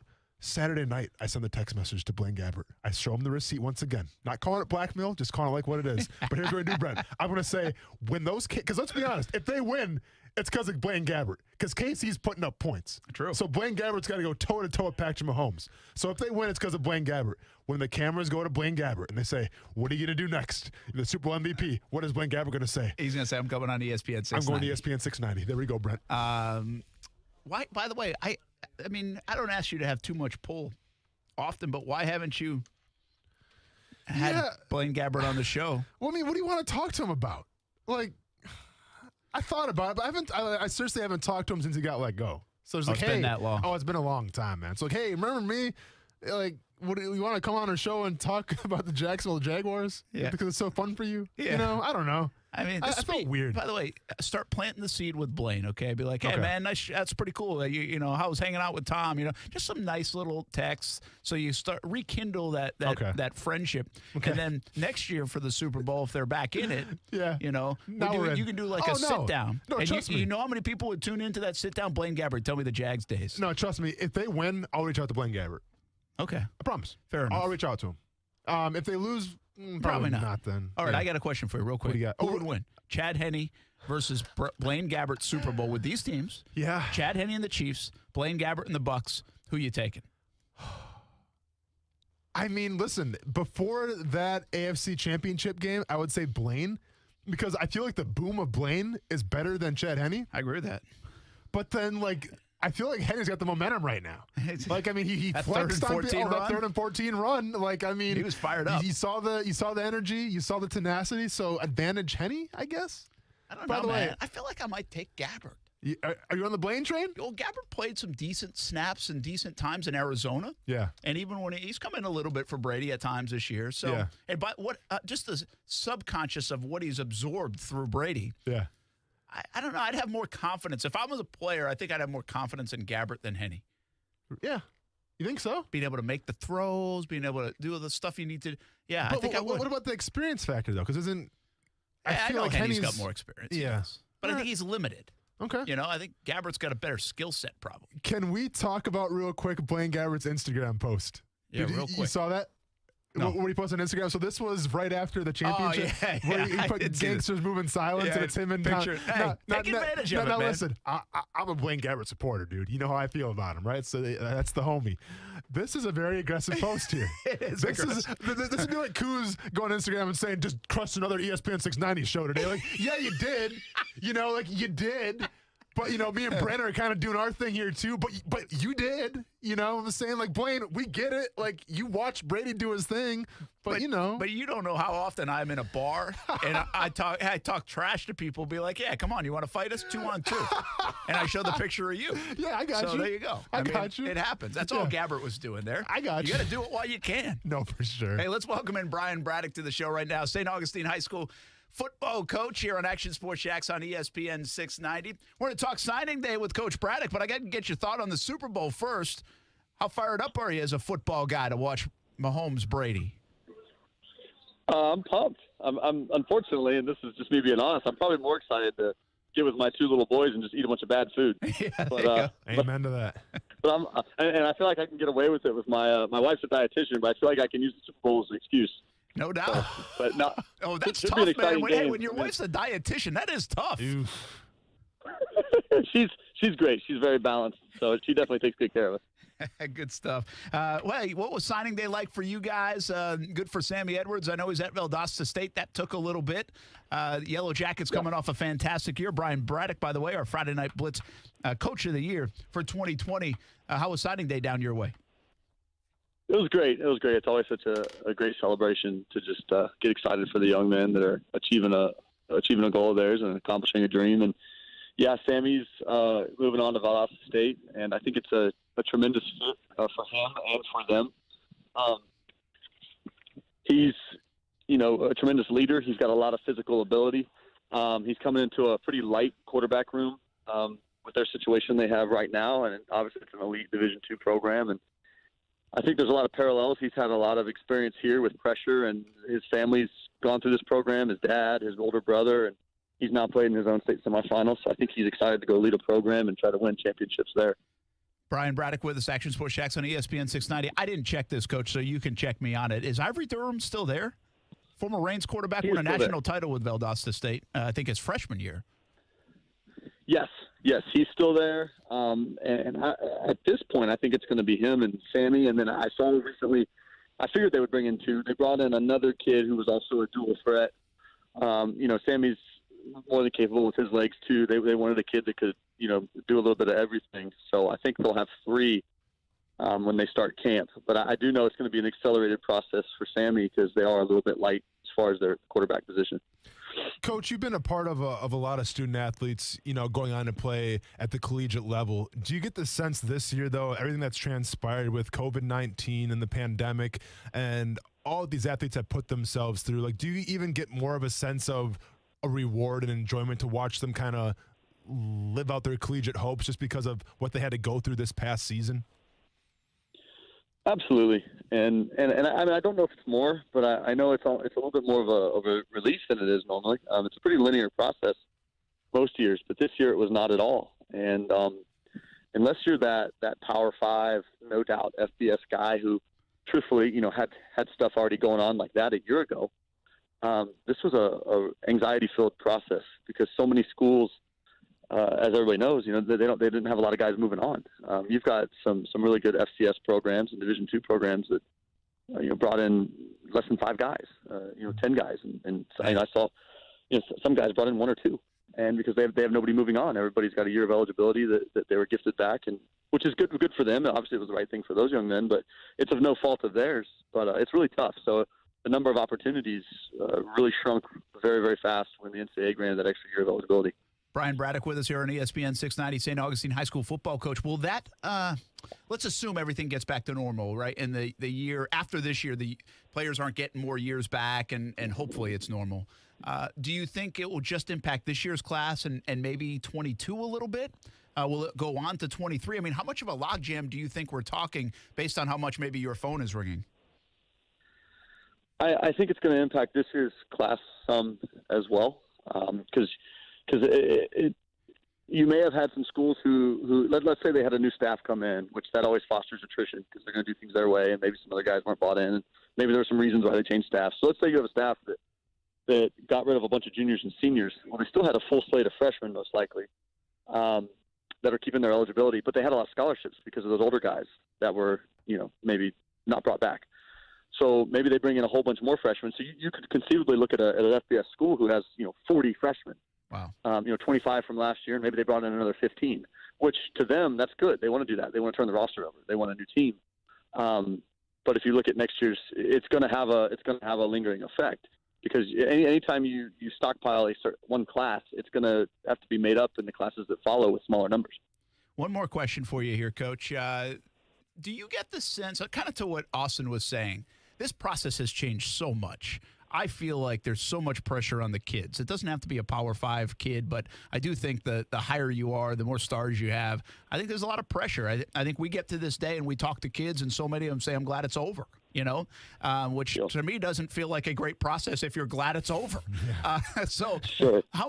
Listen, I made my kids sign a paper plate back in 2013 to say I will get a scholarship from mom and dad. I like that, Brent. I like that a lot. They've got a few years left.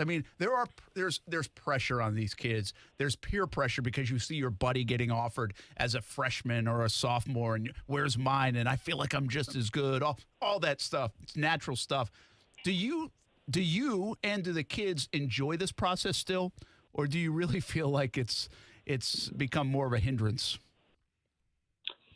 I think most coaches would say it's their least favorite part of the job. I can speak from that perspective as a coach, and it has nothing to do with the work that goes into anything like that. We love for our young men to be blessed with opportunities because of all the hard work they put in. It's just it's socially it's really, really challenging. And you mentioned a lot of the things there, but everybody's able to hear from everybody else and see what everybody else has going on. There's information overload, and honestly, it's no different. This just happens to be our realm. We're into sports. We're into football. It's all across society. Everybody's into everybody else's business. And everybody wants what everybody else has. So it's a tough process. It's a tough process for a teenage boy. I'm super grateful. The 4 young men that we had, move on, and we'll have some more later on in the process. They're high character young men that have a ton of gratitude for their experience here and for the opportunities they're going to have at the next level. But boy, it can be tough when you've got 16, 17, 18-year-old impressionable young men in the formative years of their life, and they got a million people telling them a million different things. They're expecting a million different things, being told they should be given a million different things, and they're looking at everybody else in the world and everything they have going on. It's tough. It's very challenging. So I get that it's sometimes not fun. Yeah, I feel like they're in an enviable position, the perception to so many, but I don't know if I envy them. I really don't. I'm not sure I do. But congratulations to all the kids. Daquan Stanley going to USF. You got Sammy Edwards going to Valdosta State. Where are the other couple guys going? Yeah, we had one of our guards and our tight end, Joe Hires and Kai Birchall. They signed with Warner today. And then we've got, probably 3-4 more guys that later in the process we'll sign with some smaller schools. But yeah, we're excited for all those guys. All right, and we keep telling everybody, hey, all you recruiters, go to St. Augustine to get your quarterback. How many years in a row now that you guys have had a high school quarterback? The starting quarterback at St. Augustine has gone on to play college football now every year since 1999. 1999. Dang. That's unbelievable. It's quite the resume right That's how long I've been married since, Austin. How about that? That's a long time. To be fair, Willie Cooper went and played safety at Miami. Quinterrence Cooper went and played receiver. And so some have gone on to play other positions, but every starting quarterback is gone. The cool thing with Sammy going to Valdosta State is we could have a top 5 Division II matchup 2 hours down the road between him and Austin Reed when they play UWF. How cool is that? Yeah, that would be very cool. And by the way, West Florida got Jack Goodrich, a good receiver out of Creekside. Yes. We know their family a little bit, so he'll be catching passes from Austin Reed. I love that. That's a good matchup. We'll have to go cover that matchup, Coach. Oh, they've already started talking some good-natured smack. So it's an awesome fraternity. Cole Northrop at Lafayette so fired up for Sammy, and Austin, of course, is too. So they can't wait to play each other. Hey, thanks for taking a few minutes. Hope the family's well, and we'll talk to you soon. Yes, sir. Have a great evening. Thank you, guys. That's Brian Braddock, St. Augustine High School. Does a fantastic job. Our Friday Night Blitz Coach of the Year, and good for all the young men and women that signed on to play at the collegiate level and keep their careers going. Doesn't matter the level. I always tell people this, just go play. Yeah. Heck, it doesn't even matter if it's a scholarship. Go walk on if you can. Yep. It's still pretty awesome to play at that collegiate level. It's different than anything you've ever done. So if you get the opportunity, go do it. And congrats to all the folks that are able to do it. I love the whole thing with the paper plate. I didn't know that, where you made your kids sign a paper plate. What's funny is so this was back in 2013, and I was about to go cover signing day, like one of these days before they had the 2 of them. Yeah. And we would do a half-hour special, so we were on the road quick. Well, I was dropping them off at school, and so I was like, there was a paper plate in I think I might have had like an English muffin on it or something previously, and I was like, hey, you guys got to sign this. They're like 7. Yeah, and do they still have it, obviously? Oh, yeah, I took a picture of it today. I still have awesome. it. I'm going to someday... Well, maybe we'll find out. Man. They're either going to live up. They signed. They made the contract. No, for sure. I definitely got to. I'm going to do it right now so my son doesn't know any better. Chess scholarship or band scholarship. Let's go Queen's Gambit, baby. Let's make it happen. We'll be back. Action Sports Shacks on ESPN690. Action Sports Jacks with Brent Martineau on ESPN 690 is brought to you by Best Bet Jacksonville and Orange Park. Now, the First Alert forecast on ESPN 690. Clear and cold tonight. A lot of frost by morning as temperatures drop to around 30, but milder Thursday as skies become partly sunny. Afternoon highs in the mid-60s. From the First Alert Weather Center, I'm Action News Jax Chief Meteorologist Mike Burrish. The Weather Center is brought to you by Beards Diamonds, where now through Valentine's you can save thousands. Find out more at beardsdiamonds.com. It's the 55th Annual Football Championship, and you can follow all the action at betonline.net. Tampa Bay meets Kansas City on Sunday, and all eyes from around the world will be focused on what is expected to be a classic. Being billed as the perfect matchup of all time, it's the GOAT against his successor. In 4 previous meetings, each QB has won twice. Check out all the action this week at betonline.net as a true clash of the Titans is on tap. Always available online or your mobile device. Visit betonline.net today. Bring the game home at betonline.net. Everyone at CGC Water hopes your new year is off to a fantastic start, and CGC Water wants to give you the gift of clean drinking water. A Kinetico system from CGC Water removes up to 99% of contaminants. Now that's clean water. Right now, CGC Water is offering $1,000 off a K5 reverse osmosis drinking water system with the purchase of a Kinetico Premier Softener.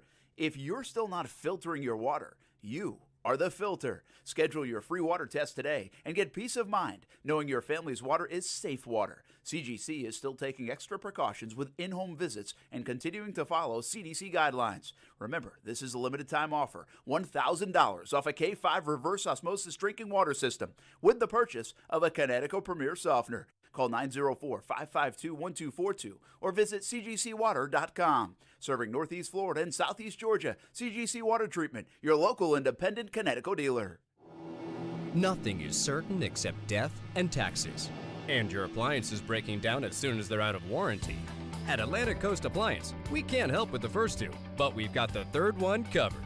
Our factory-trained and certified technicians have been repairing appliances for more than 35 years, with a 90-day warranty on parts and labor and a 100% satisfaction guarantee. For quality repair at a price that's fair, trust Atlantic Coast Appliance. AtlanticCoastAppliance.com. That's AtlanticCoastAppliance.com. The United States has the highest rate of incarceration in the world. At the Equal Justice Initiative, we believe mass incarceration has to end. There is this presumption of dangerousness and guilt that gets assigned to Black and brown people. We have to confront our history of racial injustice and commit to a new era of truth. There's something better waiting for us, something that feels more like freedom. Truth can inspire change. Please learn more at EJI.org. Though no longer little, teens still need a lot of love. Yet teens in foster care have a harder time finding it, as 82% of foster families are home to kids 12 or younger. You can positively impact a teen's life as a foster parent. With help from Family Support Services of North Florida, you provide patience, love, and understanding, and Family Support Services will offer specialized training, resources, and a community of support. Take the next step at foster-now.org. That's foster-now.org. It is the home of the Action Sports Jacks Dream 18, and make it your home course as well. The Golf Club at Southampton in North St. Johns County, located off County Road 210. It's family-owned and operated. Southampton is a fun course to play, and the Golf Club at Southampton offers club membership programs starting at just $79. With its elite practice facilities and player-friendly golf course design, it'll be your gateway to a great time with the family or with your buddies. For information on the membership programs, call the Golf Club at Southampton, 904-287-PLAY. Again, it's 904-287-PLAY. Most people don't realize there is a Holocaust gallery right here in Jacksonville at Jewish Family and Community Services. Also, there are many Holocaust survivors that live locally. The Frisch Family Holocaust Memorial Gallery features rotating exhibits, making it a great free resource to schools, civic groups, anyone. And it's so important we remember, especially our youth. Jewish Family and Community Services, here for remembrance. Here for Jacks. Learn more at hereforjacks.com. The new motto is seize the day. That's why you got to go see your friends at Arlington Toyota, because their super low payments are going to put a brand new Toyota in your driveway tonight. Right now at Arlington, take your pick. A new 2021 Corolla LE or a new 2021 Camry LE. You choose, zero down or buy for just $249 a month. This is a purchase, not a lease. Seize the day in a new Toyota from Arlington Toyota and come see their brand new facility when you shop safely in person, 10939 Atlantic Boulevard, or online at arlingtontoyota.com. Visit arlingtontoyota.com/January for full details.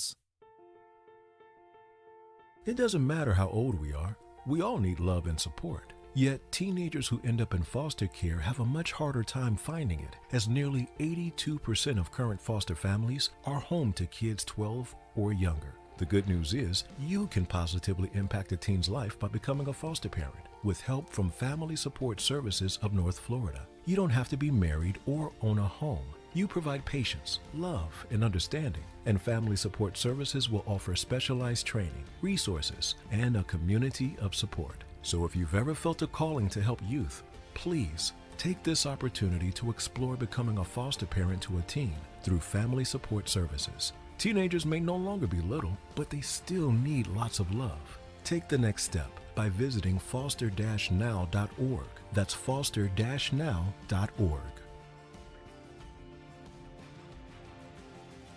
Love is in the air. And if you're celebrating yours, you can save thousands now through February 14th, Valentine's at Beard's Diamonds. Hundreds of specially designed one-of-a-kind pieces have been sale priced at beardsdiamonds.com. Like a 6-carat diamond tennis bracelet, retail $10,465. Beard's special Valentine price, $6,802. You save over $3,500. Or 2-carat diamond solitaire earrings, retail $94.50. Beard's Valentine price, $61.42. You save over $3,200. And just in time for Valentine's, how about a Circle of Love 1-carat diamond necklace? Retail $13.50. Beard's Diamonds price $877. See hundreds more at beardsdiamonds.com. And if you're getting engaged this Valentine's, Beard's Diamonds has the largest selection of engagement rings and GIA certified loose diamonds at the lowest prices in Jacksonville, guaranteed. And with every purchase between now and Valentine's, your loved one receives a free dinner at Fogo de Chao. Find out more at the St. John's Town Center or at beardsdiamonds.com. Get the lowest prices in Jacksonville guaranteed at Beard's Diamonds. For the ones who know safety isn't a catchphrase, it's a culture. And the ones who help make sure everyone makes it home safe. For the safety-minded who watch everyone's backs, Grainger offers supplies and solutions for every industry, as well as safety assessments and training to keep your facilities safe and your people safer. Call, click Grainger.com, or just stop by. Grainger, for the ones who get it done. Nothing is certain except death and taxes. And your appliance is breaking down as soon as they're out of warranty. At Atlantic Coast Appliance, we can't help with the first two, but we've got the third one covered. Our factory-trained and certified technicians have been repairing appliances for more than 35 years, with a 90-day warranty on parts and labor and a 100% satisfaction guarantee. For quality repair at a price that's fair, trust Atlantic Coast Appliance. AtlanticCoastAppliance.com. That's AtlanticCoastAppliance.com. Shopping pre-owned? Then go see our friends at Arlington Toyota Pre-Owned, where over 400 like-new pre-owned vehicles are on the lot waiting for you. Worried about your credit? Arlington's got you covered with their Credit for Everyone program. If your Beacon score is from 450 to 850, almost everyone is approved. And with Arlington's 30-day exchange policy, you get 30 days to love it or exchange it for total buying confidence. Get everything you want and more, and come see the brand new facility at Arlington Toyota Pre-Owned, 10939 Atlantic Boulevard, or online at arlingtontoyota.com. Slip and falls can be embarrassing, leaving you in pain and feeling like you've lost control. I'm Glenn Levine from the law offices of Anajar and Levine. After a fall, document the scene by taking photographs. Make sure to get medical attention for any injuries you may have. If you've been injured in a slip and fall, call the law offices of Anajar and Levine at 904-600-4000. That's 904-600-4000 for a free consultation. And take back control of your life. Office in Jacksonville. Hi, I'm Shannon Natalia, President of Junior Achievement of North Florida. For more than 10 years, the Players has supported our efforts to help inspire and prepare our youth to succeed in a global economy. It's 34 days until the Players. The American Heart Association recommends that everyone get a flu vaccine, especially seniors, children, pregnant women, and people with underlying risk factors such as heart disease, stroke, and diabetes. For more, visit heart.org/flu prevention. Sponsored locally by Florida Blue. ESPN 690 Sportscenter Update. Happy Wednesday. I'm Jake Mitchell. The Jags coaching staff is starting to fill out nicely. Former Seahawks OC Brian Schottenheimer will be the passing game coordinator. And Ravens coaching analyst Zachary Orr is probably headed to coach the linebackers. And for Super Bowl news, some controversy in Tampa as the cannons that fire for the Bucs during home games will be in a ceasefire for the big night. So orders the NFL. Here's Bucs quarterback Tom Brady on his journey thus far. As a freshman in high school, didn't know how to put pads in my pants. You know, I was just hoping to play high school football because I was wanted to be like Joe Montana and Steve Young. And then when I got a chance in college, I just wanted to play at Michigan. And then when I got drafted to the Patriots, I just wanted to play. I just wanted to start. And it's just been a series of steps like that try to be a little better every year, try to learn a little bit more every year. SportsCenter Update is brought to you by Morgan & Morgan. Morgan & Morgan, for the people. Brent Martineau. All right, Jason Fitz, thanks for checking in, man. We didn't try to keep you too long today. We gave you a shorter day. Austin Lane. Hey, Jason, real quick, man. Since you have that Kickoff award, since you can, vote on that, Murray State's got a couple good receivers. Now, they didn't play this year. Okay, they didn't play a game this year, but Murray State's got a couple good receivers. Just check them out real quick.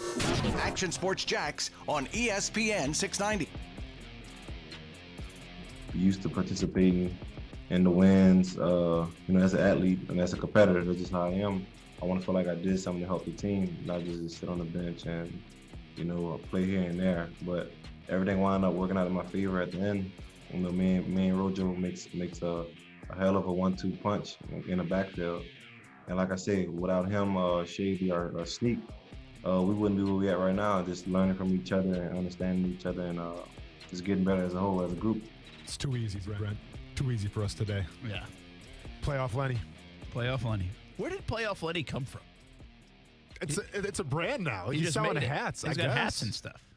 But it came from the Steelers game, right? Like when he went off for that great game, and all of a sudden it's like, all right, Playoff Leonard Fournette hits did like the Bold City Brigade start that? Did he start that? I don't know. Back then, I don't remember that as much. I feel like that's where it stems back from, though. Yeah, because that was the first playoff. Yeah, and now he's with Tampa Bay. Yeah. Hey, we were just talking. The quarterback matchmaker, we're in trouble because Stafford goes to the Rams. We thought Goff was going to stay, right? You thought Goff was going to stay? Yeah. What a waste of time that segment was, huh? Sometimes you got to kill a little time. You're not lying. You're not lying. Now listen, it's not like over a couple years of doing the show, we haven't looked back and said, well, what a waste of time that segment was. that does happen. It does happen. But Stafford goes for all, we talked about the deal, and there's elements of that deal. People want to get married with the draft picks, but there's a lot of dollars at stake in that deal, too, in the dumping of Goff that made that a little bit more manageable for both sides, in my opinion. But now there's this report last night. I know when I was driving home, Stuart was reading to me 2 first-round picks for Derek Carr, and then to flip some of that capital around potentially for Deshaun Watson. Listen, I can see all that stuff makes sense from a Raiders standpoint. That makes some sense to me. But Derek Carr getting 2 first-round picks, is that a thing? Yeah, so there's a couple of sources here, but the one that I saw last night came from Vincent Bonzagorni. Sure. Brent, you want to help me out? I don't know, man. I'm sorry, dude. My bad. Kind of put me on the spot.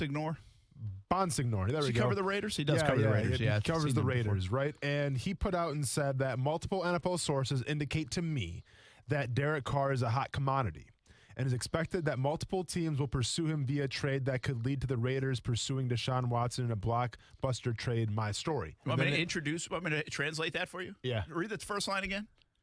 Multiple NFL sources indicate to me that Derek Carr is a hot commodity. Multiple sources inside the Raiders building have wanted me to push out that he is a hot commodity. And it is expected that multiple teams will pursue him via trade that could lead to the Raiders pursuing Deshaun Watson in a blockbuster trade. My story. We hope this report by Mr. Bonsignore encourages people to get antsy about the quarterback position and give up 2 first-round draft picks so we can go get Deshaun Watson because we don't have enough to go get Deshaun Watson. I'll tell you right now. Well, let's carry this on, but this is a new thing. You realize that, right? Like this is a new segment now. Yeah, like sure. You just okay. But with that being said, so you don't think that there's going to be a need, and he goes on to say in the article that he expects, like you just mentioned, the Raiders to trade away Derek Carr for 2 first-rounders. They then, in turn, parlay those 2 first-rounders to the Texans for 4 first-rounders for Deshaun Watson. First part of that trade, 2 first-rounders for Derek Carr. Is there a market for that, yes or no? I don't think so at face value the way people... Now, I'm going to tell you this right now, Brent. In terms of this past season, and I'm not sure... I guess Stafford missed a couple games, but so didn't Derek Carr miss a game? I think he missed one. I think he missed a game. Yeah. So Derek Carr had more passing yards. Granted, it's close. He had the better completion percentage, 67% compared to 64% for Matthew Stafford. Derek Carr, 27 touchdowns, 9 interceptions. Matthew Stafford, 26 touchdowns, 10 interceptions. Derek Carr had himself a very nice season. He did. It was a very nice season. I don't dislike Derek Carr. I think he's an okay quarterback. Mm-hmm. I just don't know, with all the quarterbacks out there and with the quarterbacks available in the draft, I'm a team saying I need to go get Derek Carr. And when you say 2 first-round picks, you are basically saying to yourself, I need to go get Derek Carr. So who's doing that? Like, I just don't. Could the Jets do that? Well, they don't need to give up their number 2 pick. They've got another one, and then they could give up next year's pick. But then they could slide out Sam Darnold. Well, that's not what the Raiders want in that deal. They don't care about Sam Darnold. They want to flip stuff around for Watson. And I love the idea, the hypotheticals of these deals, but I just don't. I mean, could you even think of a team? Maybe the Patriots? Would the Patriots settle on a guy like Derek Carr? Bring him in?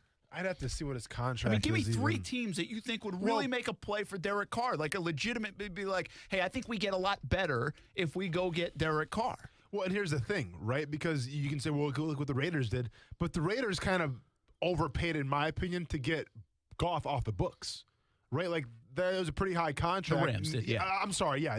The Rams did. No, you're right. So now it's off the books. So, like, that costs a little something, too. Yeah. You know what I'm saying?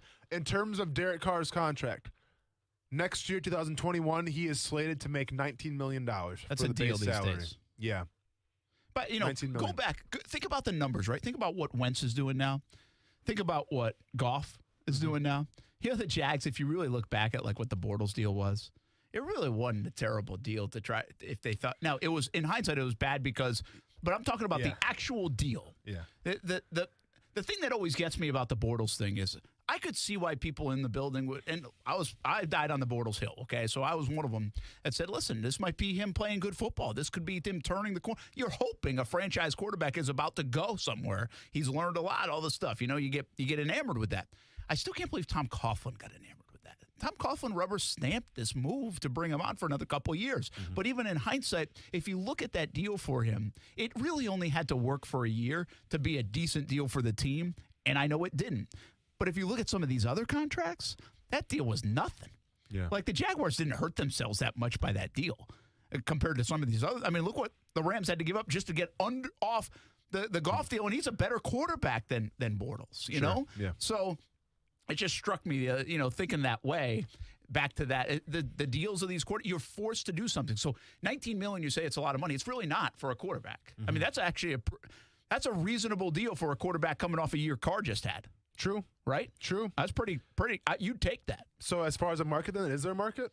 I'm just answering my question to this, okay? Yeah. As we go flip through the teams. Yeah, Patriots, you said. I said the Patriots would get better. Yeah. That's it for the AFC East. The Bengals, the AFC North, nothing. The AFC South, would the Colts be better with Derek Carr? See, now that's a reasonable play. Yeah. The Colts make some sense here. You don't need the splash of these big names. He makes you better. Yep. And by the way, Frank Reich, I could see Frank Reich and Derek Carr working together. Sure. I don't know if it's just because both are spiritual men, both very good, very nice men, I think, as what you hear about them. I don't know if I'm really just pigeonholing that in that corner, which I might be doing. Yeah. But the bottom line is, I think from a team that can run the ball, has a good offensive line, has a pretty good roster and defense, Derek Carr might make the Colts better. How about the Colts might make sense. What about Washington? I think you're asking him to do too much there. Okay. Kind of like the Patriots, too. It's like you're asking him to do too much. I need him to bring him into a situation where I want him to be surrounded with some pretty good stuff, and I don't have to ask him to do a lot. Okay. What about this team? And let's be realistic here. Let's take emotions out of it. The Giants. I hear you. I thought about the Giants. Daniel Jones, oh no. I just would say, oh no. I still believe I'd rather see the investment out of Daniel Jones' upside than Carr. What did I say about emotions? You couldn't do it, could you? No, I'm just being real. You couldn't come along. You couldn't come along with me. You had to tie the emotions to it. You want to see the whole Daniel Jones saga follow through. Okay. That's fine. I'm okay with Daniel Jones staying another year. Now, I've seen this played out a little bit and talked about on some of the national shows with would they make a play? Would they send Daniel Jones to X team and then because there's so many quarterbacks. Like, I think the Giants should look at an upgrade. I'm just not sure I would say Derek Carr is that is a guaranteed upgrade for me to say, okay, I'm done with Daniel Jones. I could still try to stay with Daniel Jones if it's Derek Carr. And I understanding this, I think Derek Carr's better. What I'm saying is I'm just not sure if he's better enough. I got you. But there are guys out there that you might say they're better enough. Yep. That's the fascinating part of this. Like, I like Jimmy Garoppolo better than I like Derek Carr, I think. Do you?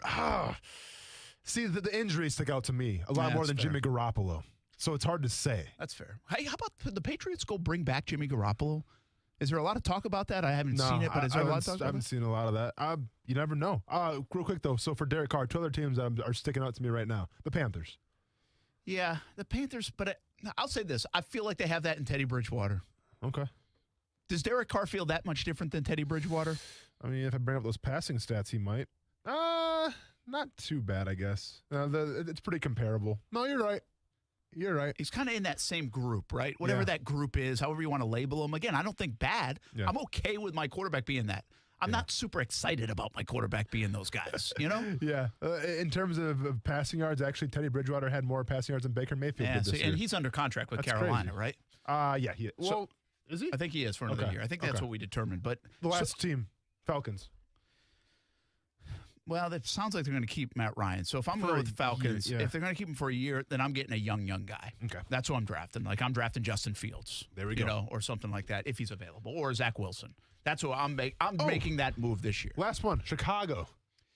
Chicago's not a bad move. Makes sense. Chicago's not a bad move, although I will say this about Chicago, and this might be unfair, but I think if Derek Carr goes to Chicago, I feel like they might turn him into Okay. You know what I mean? Yeah. I don't feel like there's upside. Like I feel like if you went to the Giants, I can see upside. You got Saquon Barkley, you got Ingram, you got a team that's maybe building upward. If you go to Chicago, you lose Allen Robinson more than likely. He's gone. Maybe. But Patriots, I feel like Belichick can help you get you better. Right? There's a confidence there. Who was the other team that made sense that we said? Panthers? No, the Colts. Oh, Colts. I said sorry. the Colts. Yeah. The Colts to me is the landing spot for Derek Carr. If you were to make a move like this, I think it's a reasonable move for the Colts because he doesn't have to. You're not basically saying, "Hey, come on, you're our guy for the next 7-8 years." You might be, but you can kind of rent him to upgrade your position. Now we're just kind of playing with semantics here because it's an in-division opponent, the Broncos. No, same thing. Kind of Daniel Jones, Drew Lock, yeah, a little bit. You don't get really. Just not a enough. lot of rise. It's just not enough. Okay. So you don't. But again, health withstanding, Jimmy Garoppolo, Derek Carr. Like if you're the Colts, let's just say, okay, If you're the, I think the Colts are the most fascinating team. They have a lot to play with. They look like they're ready to win. They need a quarterback. They really do.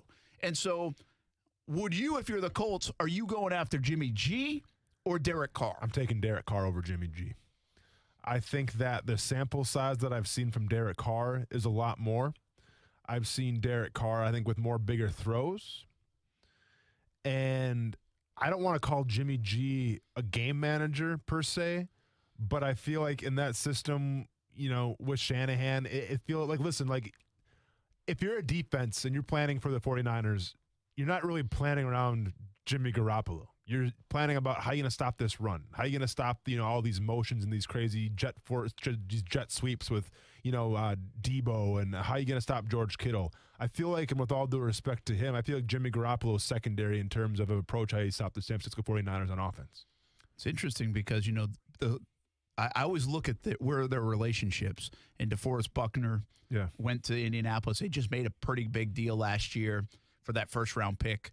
The Colts think they're good enough where they're not going to have a first-round pick of enormous value. It's top 10, top 12, top 15. You talk about first-round picks now, and you're talking about number 24 in the draft, 23 in the draft, 26. Those are viewed differently. And so if you go 2 first-round draft picks with Indianapolis for a guy like Derek Carr, makes some sense. Well, Jimmy G, we'll see what the cost is. So, it's just you add it up, it makes sense for the Colts, in my opinion. But I'm going to need you to relax, though, because if you remember, I have Sam Darnold going to the Colts.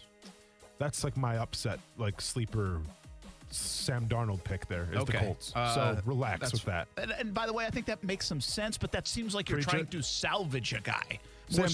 More so than guys that have done it, like Jimmy G and Derek Carr. It's a young guy that was in a bad situation. Isn't old, and Derek Carr's not old, and they've done more. Don't get persuaded by Jimmy G's looks now. Okay, he's been around for a couple years. By the way, did you see the good news for you that Fitzpatrick wants to play again? I did not see that. Yeah. Brock the Rock actually says, what about Fitzmagic Are you to the going to Patriots? ever win another bet or not? I don't know. You think so or not, Brent? Alex Smith hasn't retired yet. All right. Hey, Gigantor on social media asked me this last night while I was driving, so I didn't respond.